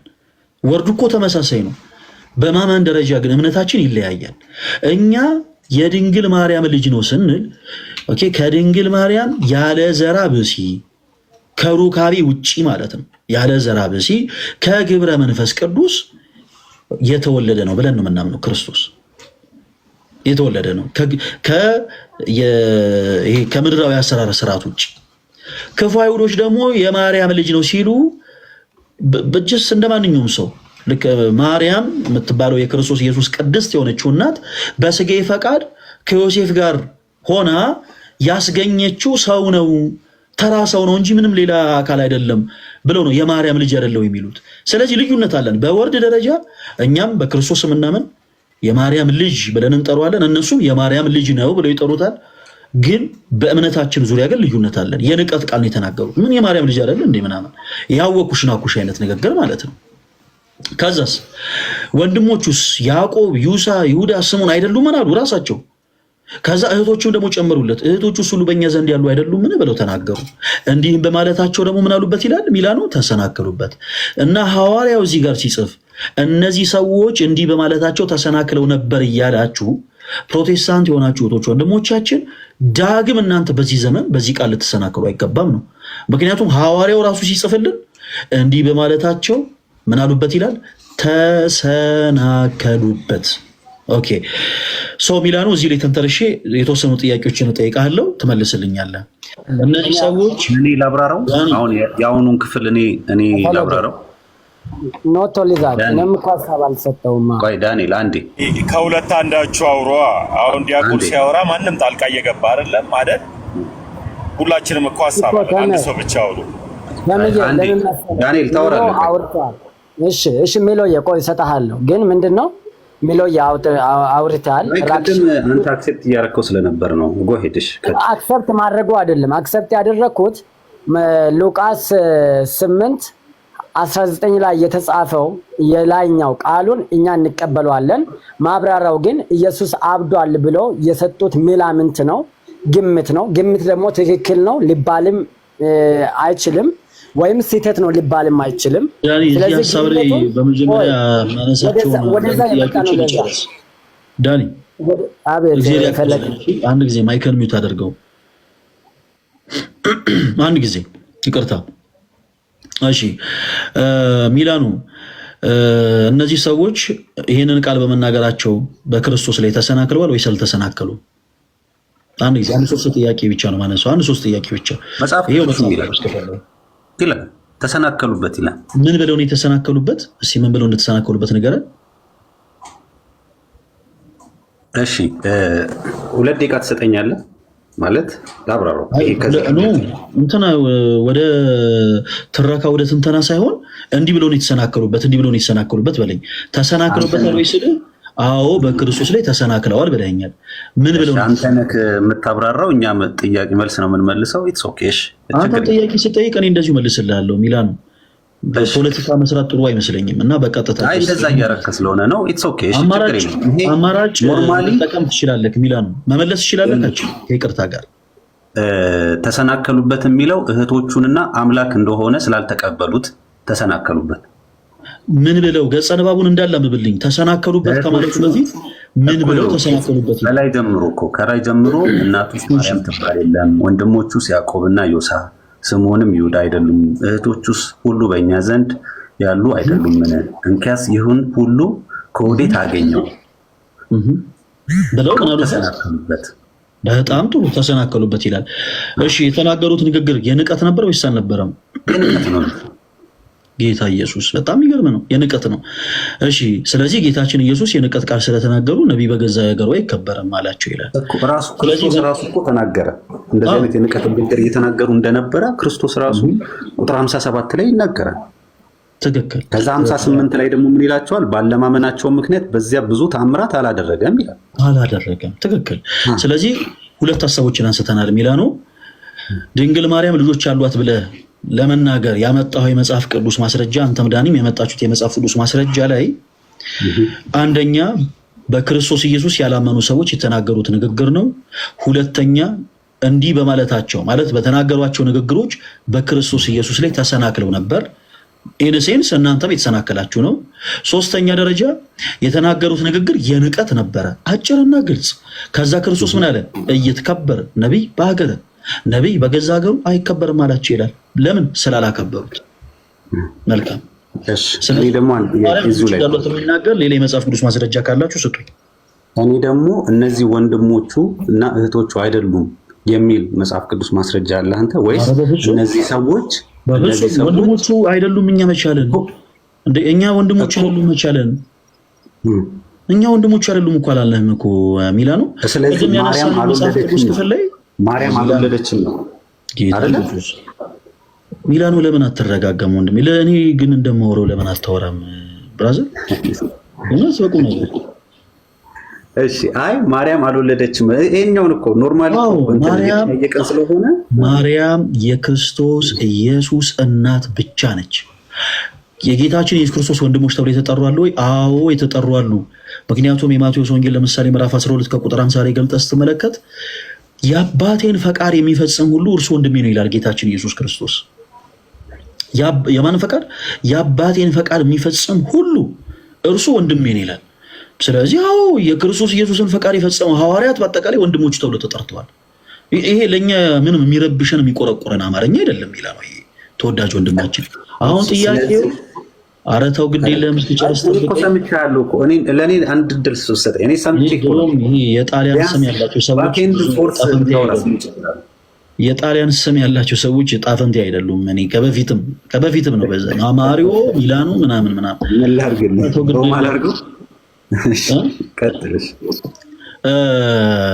አሁን ላልከኝ ሀሳብ እኮ በቂ የሆነ ነገር እየነገርኩህ ነበር። ለምን መሰለህ ወደፊት ስንራመድ ሁሉም ነገሮች ላይ ምክንያት የሆነ እንድንራመድ ማለት ነው። ሚላኑ እርግጠኛ ነኝ ዛሬ አንተ እስከ ዛሬ ድረስ ተመልክታቸው ማታውቃቸውን ነገሮች በአጠቃላይ ተመልክታቸዋል። ኦኬ የሆኑ የመጽሐፍ ቅዱስ ሀሳቦችን ተመልክተህ በማታውቀው አይነት መልኩ ዛሬ እያየሃቸው ነው። ይሄ ጥሩ ኤክስፒሪየንስ ነው። ፈለገ ሶሪ፣ እኔ ከዚህ በላይ ነው የማውቀው። እኔ ላስረዳህ እችላለሁ እኮ። እሺ አሁን አንተ ብቻ ነው እያወራህ ያለው እና እኔ ትንሽ እያወራ እየመለስከኝ ነው። ባይዘው እርግጠኛ ነህ ከዚህ የበለጠ ታውቃለህ ሚላኑ? እየመለስከኝ ነው እኮ። አሁን እኮ አንተ ነው የምታወራው። ቆይ ሚላኑ ከዚህ የበለጠ ታውቃለህ እርግጠኛ ነህ? አሁን ለምሳሌ ፈለገ አሁን አንተ ያዕቆብና ዮሴፍ እኔ አሁን ያልኩህ ብቻ ከዚህ የበለጠ ታውቃለህ ወይ ሚላኑ? እሺ ይሄንን ችግር የለውም እሱን ተወውና ያዕቆብ ይሁዳና ስምዖን ወንድሞቹ ናቸው ሲሉ ከዚህ የበለጠ ታውቃለህ ወይ? ቆይ ወደዛ እሄዳለሁ፣ ችግር የለውም እኔ መልስልሃለሁ። ከዚህ የበለጠ ታውቃለህ ወይ አንተ? ግን አውቃለሁ፣ ችግር የለውም። መልካም። እኔ በተፈጥሮ ምን አለ መሰለህ የመጽሐፍ ቅዱስን 5% እንኳን ሰው ሳያነብ በዚህ ልክ እንትን ሲል እኔ አልወድም። እና ምን እናደርግ መጽሐፍ ቅዱስን እንደማታውቅ በማስረጃን ያረጋግጬ ላሳየህ። ኦኬ አንተ መጽሐፍ ቅዱስን ሁላችሁም ሰምታችሁታል። በጣም ከዚህ የበለጠ በጣም ብዙ ነገር አውቃለሁ ብሏል ለወንድማችን። ተምረህ ትሄዳለህ እኮ አልክ እኮ አንተ ራስህ የንቀት ንግግር እኮ ነው። ዛሬ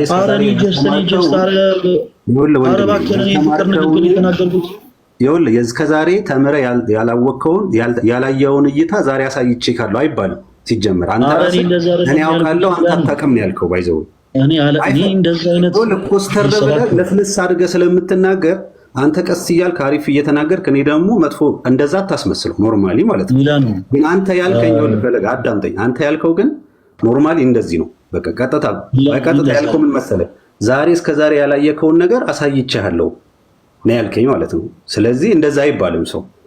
እኔ አሁን ደግሞ ከእንደገና ምን አልከኝ? እኔ አላቅም አልከኝ። ስለዚህ ሁላችንም መጽሐፍ ቅዱስን እኛ ሁል ጊዜ ዕለት ዕለት ነው መጽሐፍ ቅዱስ ዕለት ዕለት አዲስ ነው ለሁላችን፣ ለክርስቲያን ለአማኞች ማለት ነው። መጽሐፍ ቅዱስ እንደዚህ ነው የሚለውና እኔ አሁን ለአንተ አዲስ ፕሊስ ያልተናገርኳቸውን ንግግሮች ፕሊስ እባክህ ብለሃል። ሪከርድ የተባለ ነው ማወራ ወይ? ኧረ ፕሊስ አዳምጠኛ እንደሆነ ነገሮችን ጸጥ ብዬ ሳዳምጥህም አንተ እኮ ፖዚቲቭ ብትሆን ጥሩ ነው። እኔ አሁን ያልኩ ስለምን ነበር እያወራሁ የነበረው? ዛሬ እርግጠኛ ነኝ ከዚህ በፊት ነገሮችን ባልተመለከትክበት መልኩ የተወሰኑ ነገሮችን እንዳየ በሌላ ቪው እንደተመለከት እርግጠኛ ነኝ ያልኩት። ይሄ ምን እያልኩ ነው? ኤክስፔሪየንስ ሼር እየተደራረግን ነው የሚል ሀሳብን ነገር ነው። አንተ ከዛ አካኪ ዘራፍ ውስጥ ገባ። እኔ መጽሐፍ ቅዱስን ከዚህ በላይ አውቃለሁ ምናምን። ጌታ ምስክሬ ምን አለ መሰለህ የሚለው እግዚአብሔር ምስክሬ ስለሆነ ታጠቅ አለማወቅን እኔ እዚህ ሁሉ ፊት ሰው ፊት ለምሳሌ የሆነ ነገር አንስቼ ላሳይ ይችላለሁ። ግን እኔ ከአንተ ጋር ትከሻ ለትከሻ ለመለካካት አይደለም ገስ ሊያስገባው እና በጣም ከዚህ በኋላ አሎ ሚላኑ በቃ አሁን ይሄ ፉከራ ምናምን እዛው ዲስሪስፔክት ታደርጋለህ። ሰውን ቤትክ ነው ችግር የለውም። ተባረክ። ከዚህ በኋላ ማንንም ሰውን ያልታገሰ ይኸውላችሁ ይሰማል። ብራዘር ማይክን የሚታደርገው እሺ ታች ወረድ ካልሆነ እኔ የመጽሐፍ ቅዱስን 5% እንኳን ሳታነቡ እንዳነበበ ሰው አክት የምታደርጉ ሰዎች እንዲህ አይነት አማርኛ ይመች። አጭርም ይሁን ረዥም ኦኬ የሆነ ጥቁርም ይሁን ቀይ ወፍራምም ይሁን ቀጭን እኔ ነጭም ይሁን ጥቁር አልወድም። በቃ የሆነ እንደዚህማ ሌላ አይነት እንትን ውስጥ አትግቡ እንጂ ቀነውር ነው እንደዚህ አይባልም። በቃ መጽሐፍ ቅዱስን እኔ እንዳለ ምናምን አትበሉ እንጂ የሆነ የመጽሐፍ ቅዱስን ጌታ ምስክር 2%ን ያላነበባችሁ ሰዎች ናችሁ እንደዛ የምትሉት እና 2%ን ያክል እንኳን ያላነበባችሁ ሰዎች ከዘፍጥረት እስከ ዮሐንስ ራእይ ሙሉ ሸምድዶ በጭንቅላቱ እንደያዘ ሰው አክታት ታደርጉ ነው። ይሄ በጣም ሁሉም ሰው ክርስትናን በደንብ አድርጎ በያዘበት ዘመን ላይ ብዙ አሰክሱ። ሁሉም ሰው በየቦታው የሚሰከሰው ነገር ይበቃል። አሁን እዚህ ልክ ስፔሻሊ ከኛ ጋር ማስተዋል አሰክሱ። እንዲህ አይነት ሰዎችን ያልኩት እሺ። እና ሚላን ወንድማችን የወረርከው ከዚህ የበለጠ የተሻለ ሀሳብ ስለማታመጣ ነው ጌታ በሚያውቅ እንጂ ነገሮችን በፍቅር መመልከት ማውራት እንችላለን። እግዚአብሔር በሚያውቀው ደግሞ አዎ ትክክል ነኝ። ነገሮችን አንተ እስከዛሬ ተረዳበት ከነበረው መልኩ ወጣ ባለ መልኩ ደግሞ የተወሰነ ነገር ተረድተሃል። እግዚአብሔር የተመሰገነ ይሁን። ይሄ ነውር አይደለም ተወዳጅ ወንድማችን። እና እኛ በቻልነው አቅም አንዳንድ ነጥቦችን እናነሳለን። ዞሮ ዞሮ አሁንም ማርያም ልጆች ያሏት የሚለውን ሐሳብ እሱና ዳንኤል አንስተውታል። በመጽሐፍ ቅዱስ ማስረጃ በደንብ አድርገን እናወራለን። በመጽሐፍ ቅዱስ ማስረጃ በደንብ አድርገን ዲስከስ አድርገን እንወስንበታለን። እሺ ዳንኤል ድንግል ማርያም ልጆች ያሏት የሚል የመጽሐፍ ቅዱስ ማስረጃ አለ? አዎ ማስረጃውንም ፈጥኜ የሰጠሁት እኔ ነኝ። ፈለግዬ አለ። አይ የቀድሙን ማስረጃ እኮ ያው አውርተን ጨርሰንበታል ብዬ ነው። አይ ከነባላ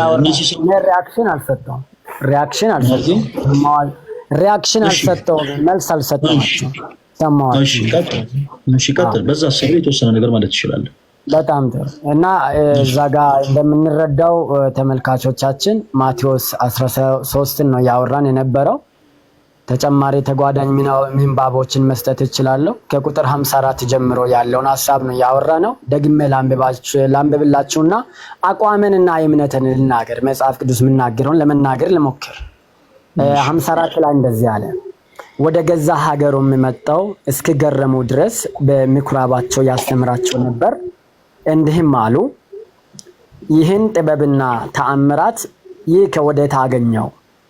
55 ላይ ይህ የጸራቢ ልጅ አይደለምን? ያው ስለ ዮሴፍ ሲናገሩ ነው። እናቱስ ማርያም ትባል የለምን? ስለ እናቱ ሲናገሩ ነው። ወንድሞቹስ ያዕቆብና ዮሳ ስምዖንም ይሁዳም አይደሉምን? ብለው ሲናገሩ ኦልሬዲ እነዚህ እየተናገሩ ያሉ ሰዎች አብረው ያደጉ አስተዳደጉንም ሁሉንም ነገር ያዩ ናቸው። ጎረቤት ናቸው። የአንድ ሀገር የአንድ መንደር ሰዎች ናቸው። ይህንን በደንብ ማወቅ አለባቸው። ከዛ እንዲህ ካለ በኋላ 56 ላይ እህቶቹስ ሁሉ በእኛ ዘንድ አሉ አይደሉምን? እንኪያስ ይህንን ሁሉ ከወዴት አገኘው ብለው ተሰናከሉበት አለ። እነዚህን እየተናገሩ ያሉት ያላመኑ ናቸው። ወደ ገዛ ሀገሩ ነው ክራይስት የመጣው። ያልተቀበሉት ናቸው እንደዚህ ያሉ ያሉት። ላለመቀበላቸውም ምክንያታቸውን ሲዘረዝሩ ነው። የጸራቢ ልጅ ነው፣ እናቱ ማርያም የምትባለው ነች እያሉ ምክንያትና ሰበብ እያመጡ ጌታ ኢየሱስን ያልተቀበሉበት ነገርን ነው እዛ ጋር የምንረዳው። እዚህ ጋር እያወሩ ባሉበት ተጓዳኝ ምንባብ ላይ ጌታ ኢየሱስ ይህንን ማስተማር የጀመረበት እድሜው 30 ዓመቱ ነው። 30 ዓመቱ ላይ ክራይስት 30 ዓመቱ ከሆነው እስከዛ ድረስ ማርያም እና ዮሴፍ እንግዲህ አትተዋት ተብለዋል። ለዮሴፍ አትተዋት፣ ሚስት እጮኛዬ እነሆት ሰው አትተዋት ብለው የተናገሩትን እንመለከታለን። ሉቃስ 2 ከቁጥር 8 ላይም ደግሞ ማርያም የበኩር ልጇን እስክትወልድ ድረስ ይላል። የበኩር ልጇን ከወለደች እነዚህ ከዛ ከበኩር ልጅ ቀጥለው የተወለዱና ዮሴፍም ሳይተዋት እንደገና ወደ እጮኛ ወደ ተለመደው ኦኬ በአይሁድም ሕግ እንደምታወቀው በእኛም ሕግ እንደምታወቀው ወደ ተለመደው ወደ ጋብቻ ገብተው የወለዱ ልጆች ነው የሚመስሉ ማለት የኔ እምነት ይሄ ነው። ድምዳሜ እዚህ ጋር ለምን ካላችሁኝ ፈለግ የቅድም የተናገረው ማቴዎስ 12 ላይ የተናገረው አለ። ነገር ግን እነዚህ የእግዚአብሔርን ፍቃድ የሚያደርጉ ቃሉን ሰምቶ ፍቃድን የሚያደርጉ ወንድሞች ናቸው ያለውም ወንድሞቹ ነን። አዎ እኛ ወንድሞቹ ነን። ነገር ግን እነዚህ እነ ዮሳ እየተባሉ ያዕቆብና ስምዖን ይሁዳ እየተባሉ በስም የተጠቀሱት ሪሊ ከድንግል ማርያም ከክርስቶስ እናት ልጆች የተገኙ እንደሆነ አምናለሁ። 100% አምናለሁ። ይሄ የኔ አቋም ነው። ፈለጊ በዚህ ላይ ይሄንን ዳኒ እንዳለ የተናገርካቸው ንግግሮች በአጠቃላይ 100% ከመጽሐፍ ቅዱስ እውነት የራቀ ስሁት እና ሐሰት ነው። በመጀመሪያ ደረጃ ይሄንን የመጽሐፍ ቅዱስ ክፍል የማቴዎስ ወንጌል ምዕራፍ 13 ሲጀመር በጣም ነው የሚያሳዝነው። ማለት እንደ ማስረጃ ተደርጎ አይሰጥም ብለን እኮ ቅድም እያወራን ነበረ። የማቴዎስ ወንጌል ምዕራፍ 13 ከቁጥር 54 ጀምሮ ያለውን ቃል የተናገሩት በክርስቶስ ኢየሱስ የማያምኑ ክፉ አይሁዶች ናቸው። እነዚህ ሰዎች ራሳቸው በማርቆስ ወንጌል ምዕራፍ 3 ከቁጥር 22 ላይ ጌታችን ኢየሱስ ክርስቶስን ቤልዙቤል አለበት፣ በአጋንንት አለቃ ደግሞ አጋንንትን ያወጣል ብለው ተናግረዋል። እና ብራዘር እነሱ ስላሉ ቤልዙቤል አለበት ብዬ አምናለሁ ይባላል? እነሱ ስላሉ በአጋንንት አለቃ ነው ጌታችን ኢየሱስ አጋንንትን ሲያስወጣ የነበረው ይባላል? አይባልም። በመጽሐፍ ቅዱሳችን ላይ 3 አይነት ቃላቶች አሉ ተወዳጆች። መጽሐፍ ቅዱስ በውስጡ 3 አይነት ቃላቶች አሉት። አንደኛው ቃለ ሰብ ተብሎ ይጠራል። ሁለተኛው ቃለ ነቢያት፣ ሶስተኛው ደግሞ ቃለ እግዚአብሔር። ቃለ ሰብ ማለት ሰዎች ከልባቸው አፍልቀው የተናገሯቸው ንግግሮች በመጽሐፍ ቅዱስ ውስጥ አለ። ቃለ እግዚአብሔር የአምላካችን እግዚአብሔር ቃል አለ። ቃለ ነቢያት ደግሞ ነቢያት መንፈስ ቅዱስ በመራቸው ምሪት የተናገሯቸው ቃላቶች በመጽሐፍ ቅዱስ ውስጥ አሉ። ሰዎች ከልባቸው አፍልቀው የተናገሯቸው ንግግሮች እውነት ነው ወይም ሐሰት ነው የምንለው ደግሞ በቃለ እግዚአብሔር እና በቃለ ነቢያቱ መዝነን እናፈትሸን ነው። ከዛ ውጭ ግን ሰዎች የተናገሩት ንግግር በአጠቃላይ በመጽሐፍ ቅዱስ ያለውን እንዳለ ሰብስበን የሃይማኖት መመስረቻ አይደረግም። ሊያውም በክርስቶስ ያላመኑ ሰዎች የተናገሩት ንግግር የሃይማኖት ማስረጃ ተደርጎ አይወሰድም። እዛ ክፍል ላይ ዳኒ አንደኛ እነዚህ ሰዎች እንዲህ በማለታቸው ሐዋርያው ሲናገር ተሰናከሉበት ይላል። እነዚህ ሰዎች ምን ብለው ነው የተሰናከሉበት? ዳኒ እስቲ መልስልኝ። የተሰናከሉበት ቁጥር 55 ላይ ያለውን አይቶ ነው። ምን ይላል? አሁን እንግዲህ የተሰናከሉበትን ሊነገረን ነው። ምን ይላል? ቁጥር 55 የተሰናከሉበት ነገር ምን ይላል? ቁጥር 55 ላይ ምንድን ነው የሚለው? እንደዚህ ነው የሚለው፣ ይህ የጸራቢ ልጅ አይደለምን? ይህ የጸራቢ ልጅ አይደለምን? ያው በአናጽነት ስለሚሰራ ማለት ነው ዮሴፍ። እናቱስ ማርያም ትባል ዝም ብለህ አንብበው፣ ችግር የለውም እየሰማን ነው። እናቱስ ማርያም ትባል የለምን? ወንድሞቹስ ያዕቆብና ዮሳ ስምዖንም ይሁዳም አይደሉምን? እህቶቹስ ሁሉ በእኛ ዘንድ ያሉ አይደሉምን? እንኪያስ ይህንን ሁሉ ከወዴት አገኘው ብለው ተሰናከሉበት አለ። የእኛን እምነትና የእነሱን እምነት የሚለየው እኛ አልተሰናከልንበትም፣ እኛ አምነናል። አሁን ወደ እሷ ዳኒ ቆይ ከዚህ በላይ መሰናከል እኮ የለም ብራዘር። ሐዋርያው ሲናገር በክርስቶስ ኢየሱስ ተሰናክለውበታል። ምን ብለው ተሰናከሉበት ስልህ እንደ ማስረጃ አድርገህ ያመጣውን ሐሳብ አስቀመጥክልን። ምን ይላል? ይህ የጸራቢው ልጅ ዮሴፍ ልጅ አይደለምን? እናቱስ ማርያም ትባል የለምን? ወንድሞቹስ ያዕቆብ፣ ዮሳ፣ ስምዖን፣ ይሁዳ አይደሉምን? እህቶቹስ ሁሉ በእኛ ዘንድ ያሉ አይደሉምን? ብለው ተሰናከሉበት ይላል። እነሱ የተሰናከሉበትን ሐሳብ ብራዘር አንተ ከዚህ ሁሉ ዓመት በኋላ እንዴት ተሰናከለበታል? ከዚህ ሁሉ ማለት ቆይ አንድ ጊዜ ልጨርስ ፕሊዝ፣ እስኪጨርስ አዳምጠኝ። እዚህ ክፍል ላይ ሐዋርያው በክርስቶስ ኢየሱስ ላይ ተሰናከሉበት ይላል። ሐዋርያት ተሰናከሉበት ካሉ በኋላ እንዴት ከዚህ ሁሉ ጊዜ በኋላ ሰው ይሰናከላል ነው? ሐዋርያትም ካስተማሩ በኋላ ከዛ ሌሎችም ኤርሊ ቸርች ፋዘርሶችን በጣም ስለ ክርስቶስ ብዙ ነገር ከተናገሩ በኋላ ካስተማሩ በኋላ ከዚህ ሁሉ ዓመት በኋላ እንዴት ሰው ስቲል ነው እንዴት ይሰናከላል? በዛን ዘመን የነበሩ በክርስቶስ ኢየሱስ የማያምኑ ክፉ አይሁዶች ግን ተሰናከሉበት። ምን ብለው ተሰናከሉበት? የተናገሩት ነገር በአጠቃላይ ውሸት ነው። ኦኬ፣ እናቱስ ማርያም ትባል የለምን ያሉት ራሱ ውሸት ነው እያልኩ ነው ዳኒ፣ ውሸት ነው። እንዴት ነው ውሸት የሚባለው? ስህተት ነው። በትዕቢት ነው የተናገሩት። ኢነሴንስ ምን ማለት ነው? እኛ በክርስቶስ የምናምን ክርስቲያኖች ክርስቶስ የማርያም ልጅ ስንለውና አይሁዶች ጌታችን ኢየሱስን የማርያም ልጅ ሲሉት ይለያያል። እኛ በክርስቶስ ኢየሱስ ያመንን ክርስቲያኖች ክርስቶስን የማርያም ልጅ ስንለው ያለ ዘር ብእሲ ከግብረ መንፈስ ቅዱስ ተጸንሶ የተወለደ ነው ብለን እያመንን ነው። ኦኬ፣ ከምድራዊ አሰራር ስርዓቶች ያለ ዘር ብእሲ ያለ ሰው ዘር ኦኬ፣ በድንግልና ተጸንሶ በድንግልና የተወለደ ጌታ ነው ብለን ነው የምናምነው። አይሁዶች ግን የማርያም ልጅ ሲሉት ተራ ጀስት እንደማንኛውም ሰው ከእሷ የተወለደ ልክ እንደ ሰው ፈቃድ አየህ፣ ልክ እኛ ክርስቲያኖች በምናምነው ልክ ሳይሆን እነሱ ደግሞ በጣም በንቀት ቃል አባቱ ዮሴፍ ነው፣ ስለዚህ ያው እናቱም ደግሞ እሷ ልጅ የታወቀ ነገር አይደል እንዴ ደግሞ ይህን ጥበብ ከየት አመጣው ብለው ነው የንቀት ቃል የተናገሩት። የንቀት ቃል በመናገራቸው የተነሳ ጌታችን ኢየሱስ እይትከበር ነቢይ በሀገር አላቸው፣ ነቢይ በገዛ ሀገሩ አይከበርም አላቸው ይላል። ስለዚህ እንደ ማስረጃ ተደርጎ አይሰጥም። ይሄ መጽሐፍ ቅዱስ ማስረጃ እንደ ማስረጃ ተደርጎ አይሰጥም ነው ባጭሩ። ጌታችን ኢየሱስ ክርስቶስ ወንድሞች አሉት ወይ? አዎ ወንድሞች አሉት። ወንድሞች ተብለውም ተጠርተዋል የጌታችን ኢየሱስ ክርስቶስ ሐዋርያት። ለምን? ቅድም እንዳልኳችሁ በማቴዎስ ወንጌል ምዕራፍ 12 ቁጥር 50 ላይ የአባቴን ፈቃድ የሚፈጽም ሁሉ እርሱ ወንድሜ ነው ብሏል ጌታችን ኢየሱስ። የአባቱን ፈቃድ የሚፈጽም ሁሉ የጌታችን ኢየሱስ ክርስቶስ ወንድም ተብሎ ተጠርቷል። ስለዚህ ወንድሞቹ ተብሎ የተጠቀሰ ስላለ ብቻ አይ የማርያም ልጆች ናቸው ወደ ማለት ድምዳሜ አይኬድም። ለምን ጌታችን ኢየሱስ የአባቴን ፈቃድ የሚፈጽም ሁሉ እርሱ ወንድሜ ነው ብሏል። እኛ ክርስቲያኖች ይሄ ቃል አይቆረቁረንም። ግን እመቤታችን ቅድስት ድንግል ማርያም ሌሎች ልጆች ወልዳለች ለሚል ሐሳብ አይሰጥም። አንድ ይሄን ያዘልኝ። ሁለተኛ ሲቀጥል ደግሞ በትዳር በጋብቻ ተጋብተው ከዮሴፍ ጋር ልጆች ወልደዋል የሚል ሐሳብ ተናገር። እንዲህ አይነት ሐሳብ ዳኒ የትኛው መጽሐፍ ቅዱስ ክፍል ላይ ያገኘው? ተወዳጅ ወንድማችን ተጋብተዋል ተጋብተው ምናምን ነው ከዛ በኋላ ከዮሴፍ ጋር ደግሞ ሌሎች ልጆችን የወለደችው የሚል ሐሳብ የትኛው መጽሐፍ ቅዱስ ክፍል ላይ ያገኘው ዳኒ? ምንድነው ጥቅስ ነው ያልሰጠዋችሁ? ጥቅስ ከፈለጋችሁ ሰጣችኋለሁ። ማለት አገባ የሚል ሳይሆን መልአኩ ራሱ አትተዋት፣ እሷ የጸነሰችው በመንፈስ ቅዱስ ነው፣ በመንፈስ ቅዱስ ነው የጸነሰችው እንጂ ከሌላ ወንድ አይደለም እኮ። አትተዋት ማለት ስለ ጋብቻ የሚናገራት አይደለም ዳኒ። አሁን እኔ ያልኩ ባጭሩ ተጋብቷል የሚል ነገር ከመጽሐፍ ቅዱስ ላይ አንብበሃል ወይስ አላነበብክም? አትተዋት የሚለውን አንብቤያለሁ። የጠየቅኩህን መልስልኝ። ተጋብተዋል የሚል አንተ እንዳልከው ተጋብተዋል የሚል ቃል ስለተናገርክ ሎቱ ስብሐት እንዲህ ለማለቴ ተጋብተዋል የሚል ሐሳብን ከመጽሐፍ ቅዱስ ላይ አንብበሃል ወይስ አላነበብክም? ተጋብተዋል የሚል ተጋብቷል የሚለውን አላነበብኩም። አትተዋት የሚለውን ያላነበብከውን ነገር ከዚህ በኋላ እንደማስረጃ አድርገህ አትተዋት የሚለውን እንዴት ቆይ የኔ አባ አንድ ወደ ሉቃስ 2 ልውሰድ። ሉቃስ 2 ላይ ከቁጥር 7 ያለውን ላንብብል። እንደዚህ ነው የሚለው ጋድ ያለ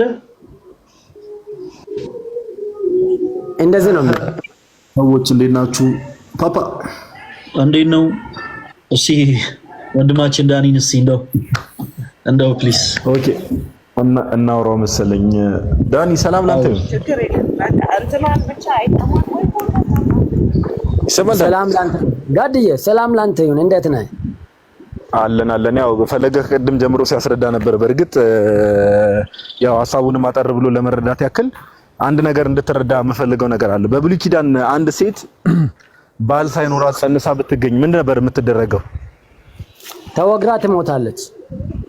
በጣም ጥሩ። ስለዚህ ጌታችን ኢየሱስ ክርስቶስ እንደሚታወቀው በመንፈስ ቅዱስ ነው የተጸነሰውና ከመቤታችን በመንፈስ ቅዱስ ነው የተጸነሰውና ድንግል ማርያም ለምሳሌ በጊዜው የነበረውን አይሁዶች ያው ኦፍ ኮርስ ያ ህግ ነበራቸው፣ የተቀበሉት ህግ ነበራቸውና ማንም ሰው አጠገቧ ባይኖር ወይ ደግሞ እሷ ለምሳሌ ከመንፈስ ቅዱስ ነው የጸነስኩት ብትል አያምኗትም ነበር አይደል? በድንጋይ ትወገር ነበር አይደል? በጊዜው እውነት ነው። አዎ። ስለዚህ ምን ያስፈልግ ነበረ? ጠባቂ ባል መስሎ የሚታይ መጽሐፍ ቅዱስን ባይዘው ይለዛ ነው እጮኛ እያለ ዮሴፍን የሚጠራው ለምንድን ነው? ጠባቂ ኦኬ፣ ባል መስሎ መታየት የሚችል ሰው ያስፈልግ ነበር አይደለ? ግዴታ። ለምን አይሁዶች ሲያዩ ያ የተወለደው ሕፃን ልጅ ለዛ አይደለ? ቅድም ፈለገኩ ሲጠቅስልኝ የነበረው ጥቅስ ላይ ይህ የአናጺው የዮሴፍ ልጅ አይደለምን ብለው ተሰናከሉበት እኮ የተባለው ለዛ ነው አይደል? እነሱ ራሱ ያስቡ የነበረው የዮሴፍ ልጅ እንደሆነ ነው አይደል? ጋድሳዬ እኮ ትክክል ነህ። እነሱም እኮ በስጋ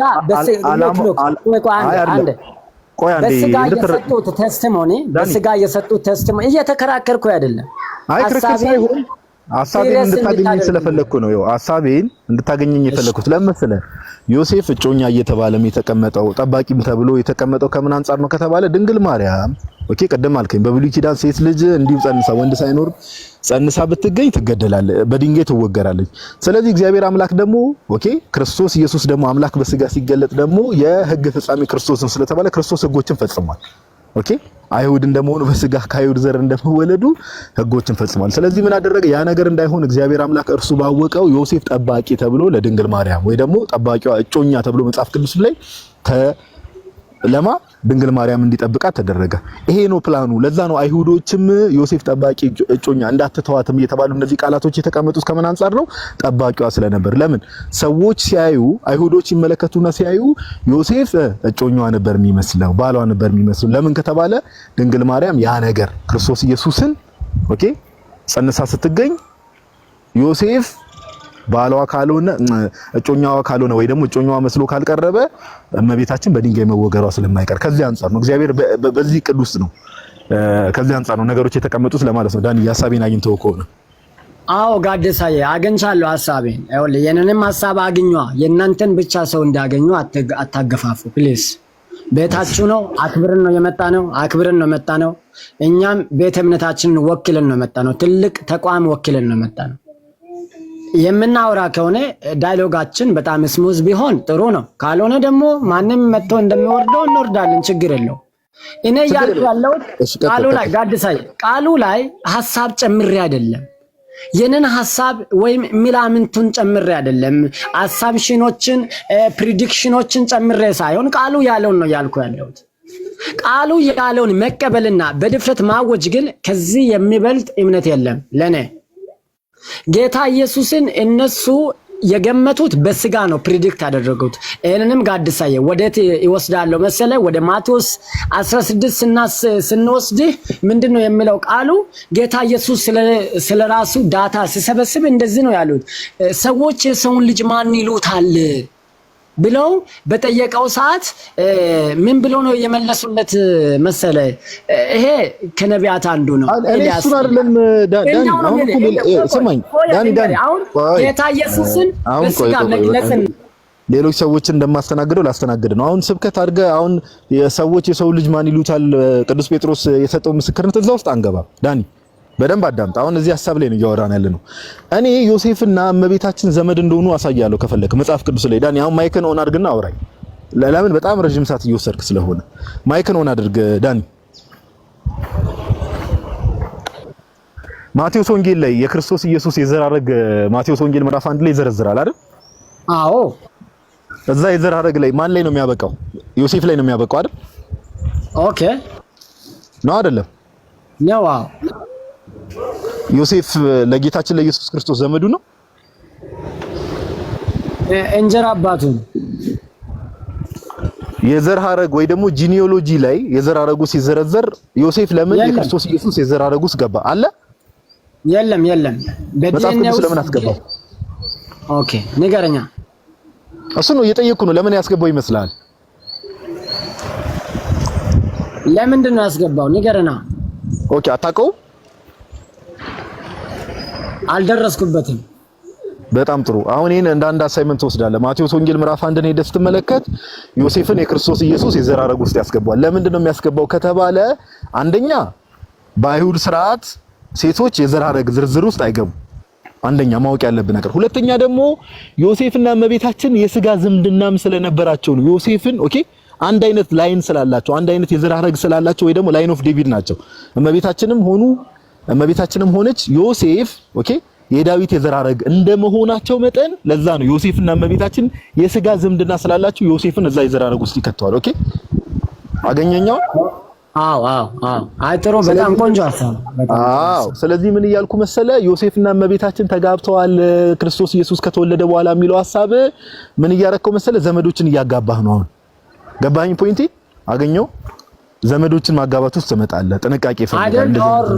እንደዛ አይደለም ጋድሳ እንደዛ አይደለም። ዘመዶችን እያጋባ ነው አይደለም? ዳዊት የዘር ላይ በሙሉ ከኪዳን ጋር የተያዘ እንጂ ታዲያ ማን ከማን ጋር ተጋብቶ ነው ይሄ ሁሉ ዘር ዛሬ ያየነው? በጊዜው ነው ያልኩ። ወደ ኋላ ተመልሳ አይደለም የሰው ዘር በቃ ፈለገ እንትን እንበል በቃ ወንድማችን እዚህ ላይ እንትን ቢለው ይበቃል። በቃ ከአንድ ሰው ጋር የሁሉ ሰዓት እንትን ማለትን አይ ዶንት ቲንክ ኢትስ ኔሰሰሪ። ሐሳብ በሰጥ በጣም ስለቆየው እኔም በዚህ ላይ አጠር ያለች ሐሳብ ወይ ሰምቻችኋለሁ። እንዴት ዋላችሁ? ይሄ ዘመድ የሚለው ከሱ ብንነሳ ብዙም ከወንጌል አማኞች ሙሉ ወንጌል እሺ ድንግል ማርያም ሌሎች ልጆች አሏት ብለህ ታምናለህ? አዎ መጽሐፍ ቅዱስ እንደዚህ አይነት ሐሳብ ይሰጣል፣ አምናለሁ። ያ ማለት ግን ብትወልድም ባትወልድም ድህነት ላይ የሚያመጣው ለውጥ የለም። ባይተወይ እሱ ማወቅ ያለብን ግን ለእውቀት እንወያይ ካልን ምንም ችግር የለውም። ምን ማለት ነው?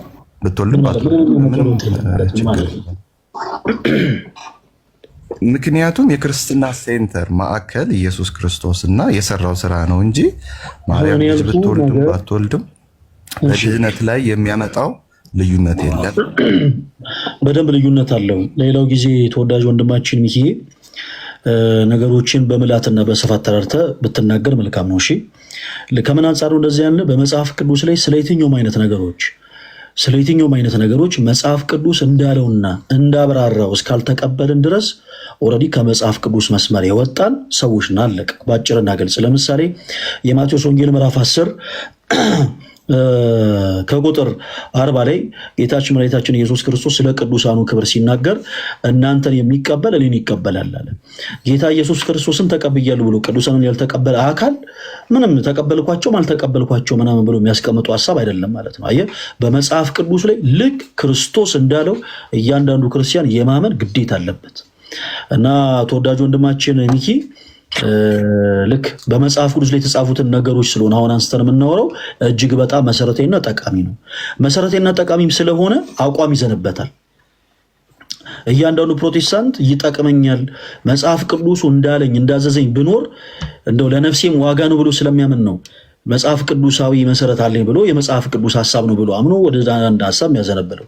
በተመሳሳይ እኛም በክርስቶስ ኢየሱስ ምናምን ክርስቲያኖች ኦኬ እዚህ ኦርቶዶክስ ቅዱስ ቤተክርስቲያን ይሆናል ልጆች መጽሐፍ ቅዱስ የሚለውን ኦኬ ስለምናምን ነው አንድ አቋም ይዘን የምንናገረው እና እንዲህ አይነቱ አማርኛ ምናልባት የሆኑ አዋቂ የሚሆኑ ሰዎች የተናገሯቸው ንግግሮቻቸውን ሰምተህ ከሆነ የተናገርከው እነሱም ልብ ያላሉት ብዙዎችም ልብ ያላሉት መሰረታዊ ነገር ይህ ሐሳብ ስለሆነ በመጽሐፍ ቅዱስ ላይ ወደድክም ጠላህም እያንዳንዱ የተጻፈውን ነገር አምነህ እስካልተቀበልክ ድረስ አንተ በክርስቶስ ኢየሱስ የማምን ክርስቲያን ማለት አትችልም።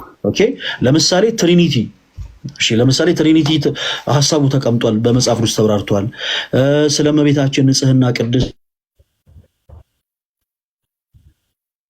ቅድስና በመጽሐፍ ቅዱስ ተብራርቷል ተቀምጧል እና አይ ችግር የለውም ምንም ከድነቴ ጋር አይገናኝም እኔ እንደፈለኩ ብል እኔ እንደፈለኩ ባስብ የሚባል ነገር የለም ነው። ክርስቲያን ማኑዋል አለው። ማኑዋሉ ደግሞ መጽሐፍ ቅዱስ ነው። ልክ አንድ ነገር የሚያዘው አንድ አካል እንዳለ ሁሉ እያንዳንዱን ክርስቲያን የሚያዘው ማኑዋሉ መጽሐፍ ቅዱስ ነው። ስለዚህ ማኑዋልን ካልመሰልክ ፊክስ ትደረጋለህ ማለት ነው። ሚኪ እሺ ችግር የለም። ያው ከመጽሐፍ ቅዱስም ወልዳለች ወይም ደግሞ ወንድሞች አሉት የሚለውንም ለማሳየት እየሞከር ነው። ለምሳሌ አሁን ጋዲ መጨረሻ ላይ ያነሳው አሁን እኔ አቋሜን እንደዛ አድርጌ በመጽሐፍ ውስጥ ማስረጃ ያሳያለው የሚለው ሐሳብ ያዛም ብንሄድ ችግር የለውም ለማለት ነው። አሁን ዘመዶች ቢሆኑ አብርሃምና ሳራም ዘመዳሞች ነበሩ በመጽሐፍ ቅዱስ። እህቱ እንደውም እህቱ ነበረች መጽሐፍ ቅዱስ ይናገራል። ስለዚህ ያ ማለት ዳኒን ካቋረጠው ሐሳብ ሳይሆን የሚለውን አሳይ። ኦኬ አንድ ነገር ሚኪን አውቀዋለሁና እንደው አሁን የመጽሐፍ ቅዱስ ላይ ያለው ሐሳብ ከቀደም ጀምሮ ሲባል ነበርና መጽሐፍ ቅዱስን እንደው ከኪሳችን እንዳንተረጉመው ሚኪ ሜቢ በመጀመሪያው ቤተክርስቲያን እስከ 451 ዓመተ ምህረት ድረስ በቤተክርስቲያን አባቶች ዘንድ ድንግል ማርያም ሌሎች ልጆች ወልዳለች የሚል ትምህርት ያስተማረ ሰው አለ? ብዙ ጊዜ ያው የመጀመሪያዋ ሴንቸሪ ላይ የነበረችው ቤተክርስቲያን ወይም የሐዋርያት ቤተክርስቲያን ላይ እንዲህ አይነት አመለካከት ባይኖር ኖሮ አሁን የምናነባቸውን የመጽሐፎች ባልኖሩን ነበረ።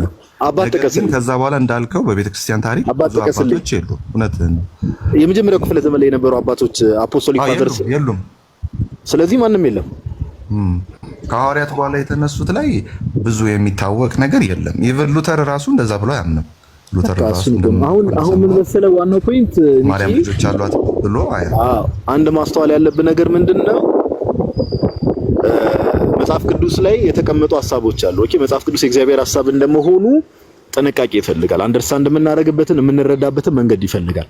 እኔ ለአንተ እንደው ጽሁፍ ማንበብ የምትፈልግ ከሆነ ኦኬ አንድ ነገር ሪኮመንድ ላድርግ። ለምን መሰለህ አንድ ሐሳብ ላይ ድጋሚ ሙሉን ከማውራት የጄሮምን ዘ ፐርፔቹዋል ቨርጂኒቲ ኦፍ ብለስድ ሜሪ የሚለውን ጽሁፍ ታውቀዋለህ? ሰምቼዋለሁ ግን አላነበብኩትም። አንብበው። በቃ ብታነበው እኔ ጥሩ አንደርስታንዲንግ ታገኝበታለህ ብዬ አስባለሁ። ዘ ፐርፔቹዋል ቨርጂኒቲ ኦፍ ብለስድ ሜሪ የጄሮም አጌንስት ኤልቪዲኤስ ባይ ዘ ዌይ በሚገርም ሁኔታ ኤልቪዲኤስ እንደምታውቀው እንደውም ድንግል ማርያም ልጆች አሏት የሚሉ ሰዎች በመጀመሪያው ቤተክርስቲያን ውስጥ እንደውም መናፍቅ ተብለዋል ሁላ። አሁን ኤልቪዲኤስ የሚባለው ግለሰብ ድንግል ማርያም ሌሎች ልጆች አሏት የሚለውን ትምህርት ይዞ መጥቶ ጄሮም ይሄ ምንፍቅና ነው ብሎ አጌንስት ከሱ ሆኖ ጽፏልና እሱ ማቴሪያል አንብበህ ብትመለስ ለውይይታችንም ይጠቅመናል ብዬ አስባለሁ። እንደ አሳይመንት እሱን ውሰድ። አንድ ሐሳብ ላይ በተደጋጋሚ ነገር ከምናወራ ፈልግ አይሻልም?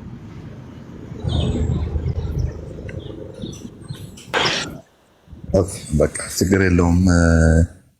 እሺ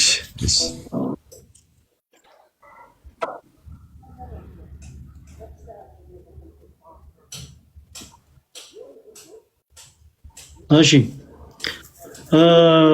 ልደት ከየት ቤተ እምነት የመጣ ነው?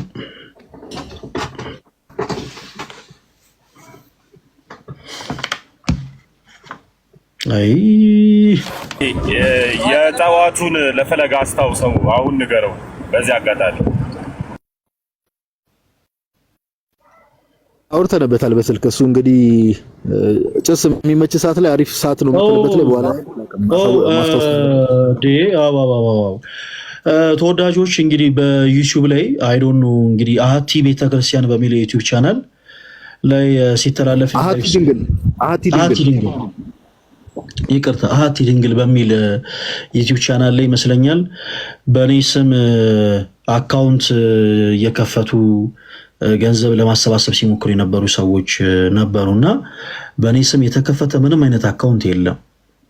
ዩቲዩብ ላይ ምናልባት መልእክቶቻችን የምታስተላልፉ ዩቲዩበሮች እንደዚህ አይነት ጥንቃቄዎች እንዲደረግ የተቻላችሁ ብታደርጉ፣ በኮሜንት ሴክሽን ላይ ሊሆን ይችላል፣ የቪዲዮ ፖስቶች ላይ ሊሆን ይችላል። እንደዚህ አይነት ነገሮች በጣም ጥንቃቄ ያስፈልጋቸዋል። ለምሳሌ ለተለያዩ ገዳማት እና አድባራትም ገንዘቦች እንዲሰበሰቡ ስናደርግ ዩቲዩብ ላይ የሚመለከቱ ሰዎች ሰፖርት ማድረግ ሲፈልጉ ሌሎች አማራጮችን ተጠቅመው ሰፖርት እንዲያደርጉ በሁሉ ጊዜ ስም እንጠይቃለን። የእናንተም ትብብር ያስፈልጋልና አሃቲ ድንግል የሚለው የዩቲዩብ ቻናል ላይ በማን ስም ነበር የሚለው? ጋዲ ስሙን እስቲ ያስታውሰኝ። ኦኬ ወደ ውስጥ መግባት አለብኝ። ተመስገን ያስታውሷል። ስሙ ጠፋብኝ። ሰይፈ ስላሴ ነው? አይ አይደለም፣ እንደዚህ ክርስትና ስም አይመስለኝም። ወይ ወጥቼ ልመለስ። አንዴ ቆይ ወጥቼ ልመለስና ስሙን ልንገርህ። ባል እሺ ጋዲ እዛ ላይ ሄድበት ዲያቆን ላይቭ ላይ እያስተላለፉ ስለነበረ። ኦኬ እሺ ተወዳጆች፣ ምንድነው ትንሽ ከሰሞኑ የኔ ስልክ ተሰብሮ ምናምን ስለነበር ያው የተወሰኑ ሰዎች ለመግዛት የሆኑ አንዳንድ ነገሮችን ለማገዝ የተቻላቸውን ያው ሰፖርት ለማድረግ ያው ሀሳቦችን ሲሰጡ ነበረ። ተመስገንና ልደት ብቻ ናቸው አሁን ላይ ኢቭን በላይቭ ስትሪም ራሱ ማንንም ሰው ለዚህ ጉዳይ እንደዚህ አድርጉ ምናምን እያልን አይደለም። ተመስገንና ልደት ናቸው በውስጥ መስመር ሰዎችን እያወሩ ያሉት። ለዚህ እንግዲህ ለሆነ ለሚደረግ ነገር በአጠቃላይ የሆነ አንዳንድ ነገሮችን ለመግዛት የሆኑ ነገሮችን ፊክስ ለማድረግ ለማገዝ ሰዎች እያወሩ ያሉት ልደትና ተመስገንን ብቻ ነው። ከዛ ውጭ ግን በዩቲዩብ ላይ አሃቲ ድንግል በሚል ዩቲዩብ ላይ በማን ስም ነበር ጋዲ አካውንት ሲፖስት የነበረው? ሰይፈ ስላሴ ሙላቱ የሚል ስም። ሰይፈ ስላሴ ሙላቱ በሚል አካውንት ስልክ ቁጥርም ጭምር ተለጥፎ ለፈለገ ምናምን የሚል ነገር እንትን እየተባለ ነበር እና እንዲህ አይነቱ አካውንትም ስምም በእኛ ስም የተከፈተ አይደለም ተወዳጆች፣ እና ያው ጥንቃቄ እንድታደርጉ ነው ባጭሩ። ኦኬ እናመሰግናለን ጋዲ፣ በጣም ቴንኪዩ የኔ አባት። አንቺ በጠዋት ደውልሽ ነው ባይዘው በጣም ነገሮችን አላለ ፊክስ ያረግሻቸው አንቺ ጭስ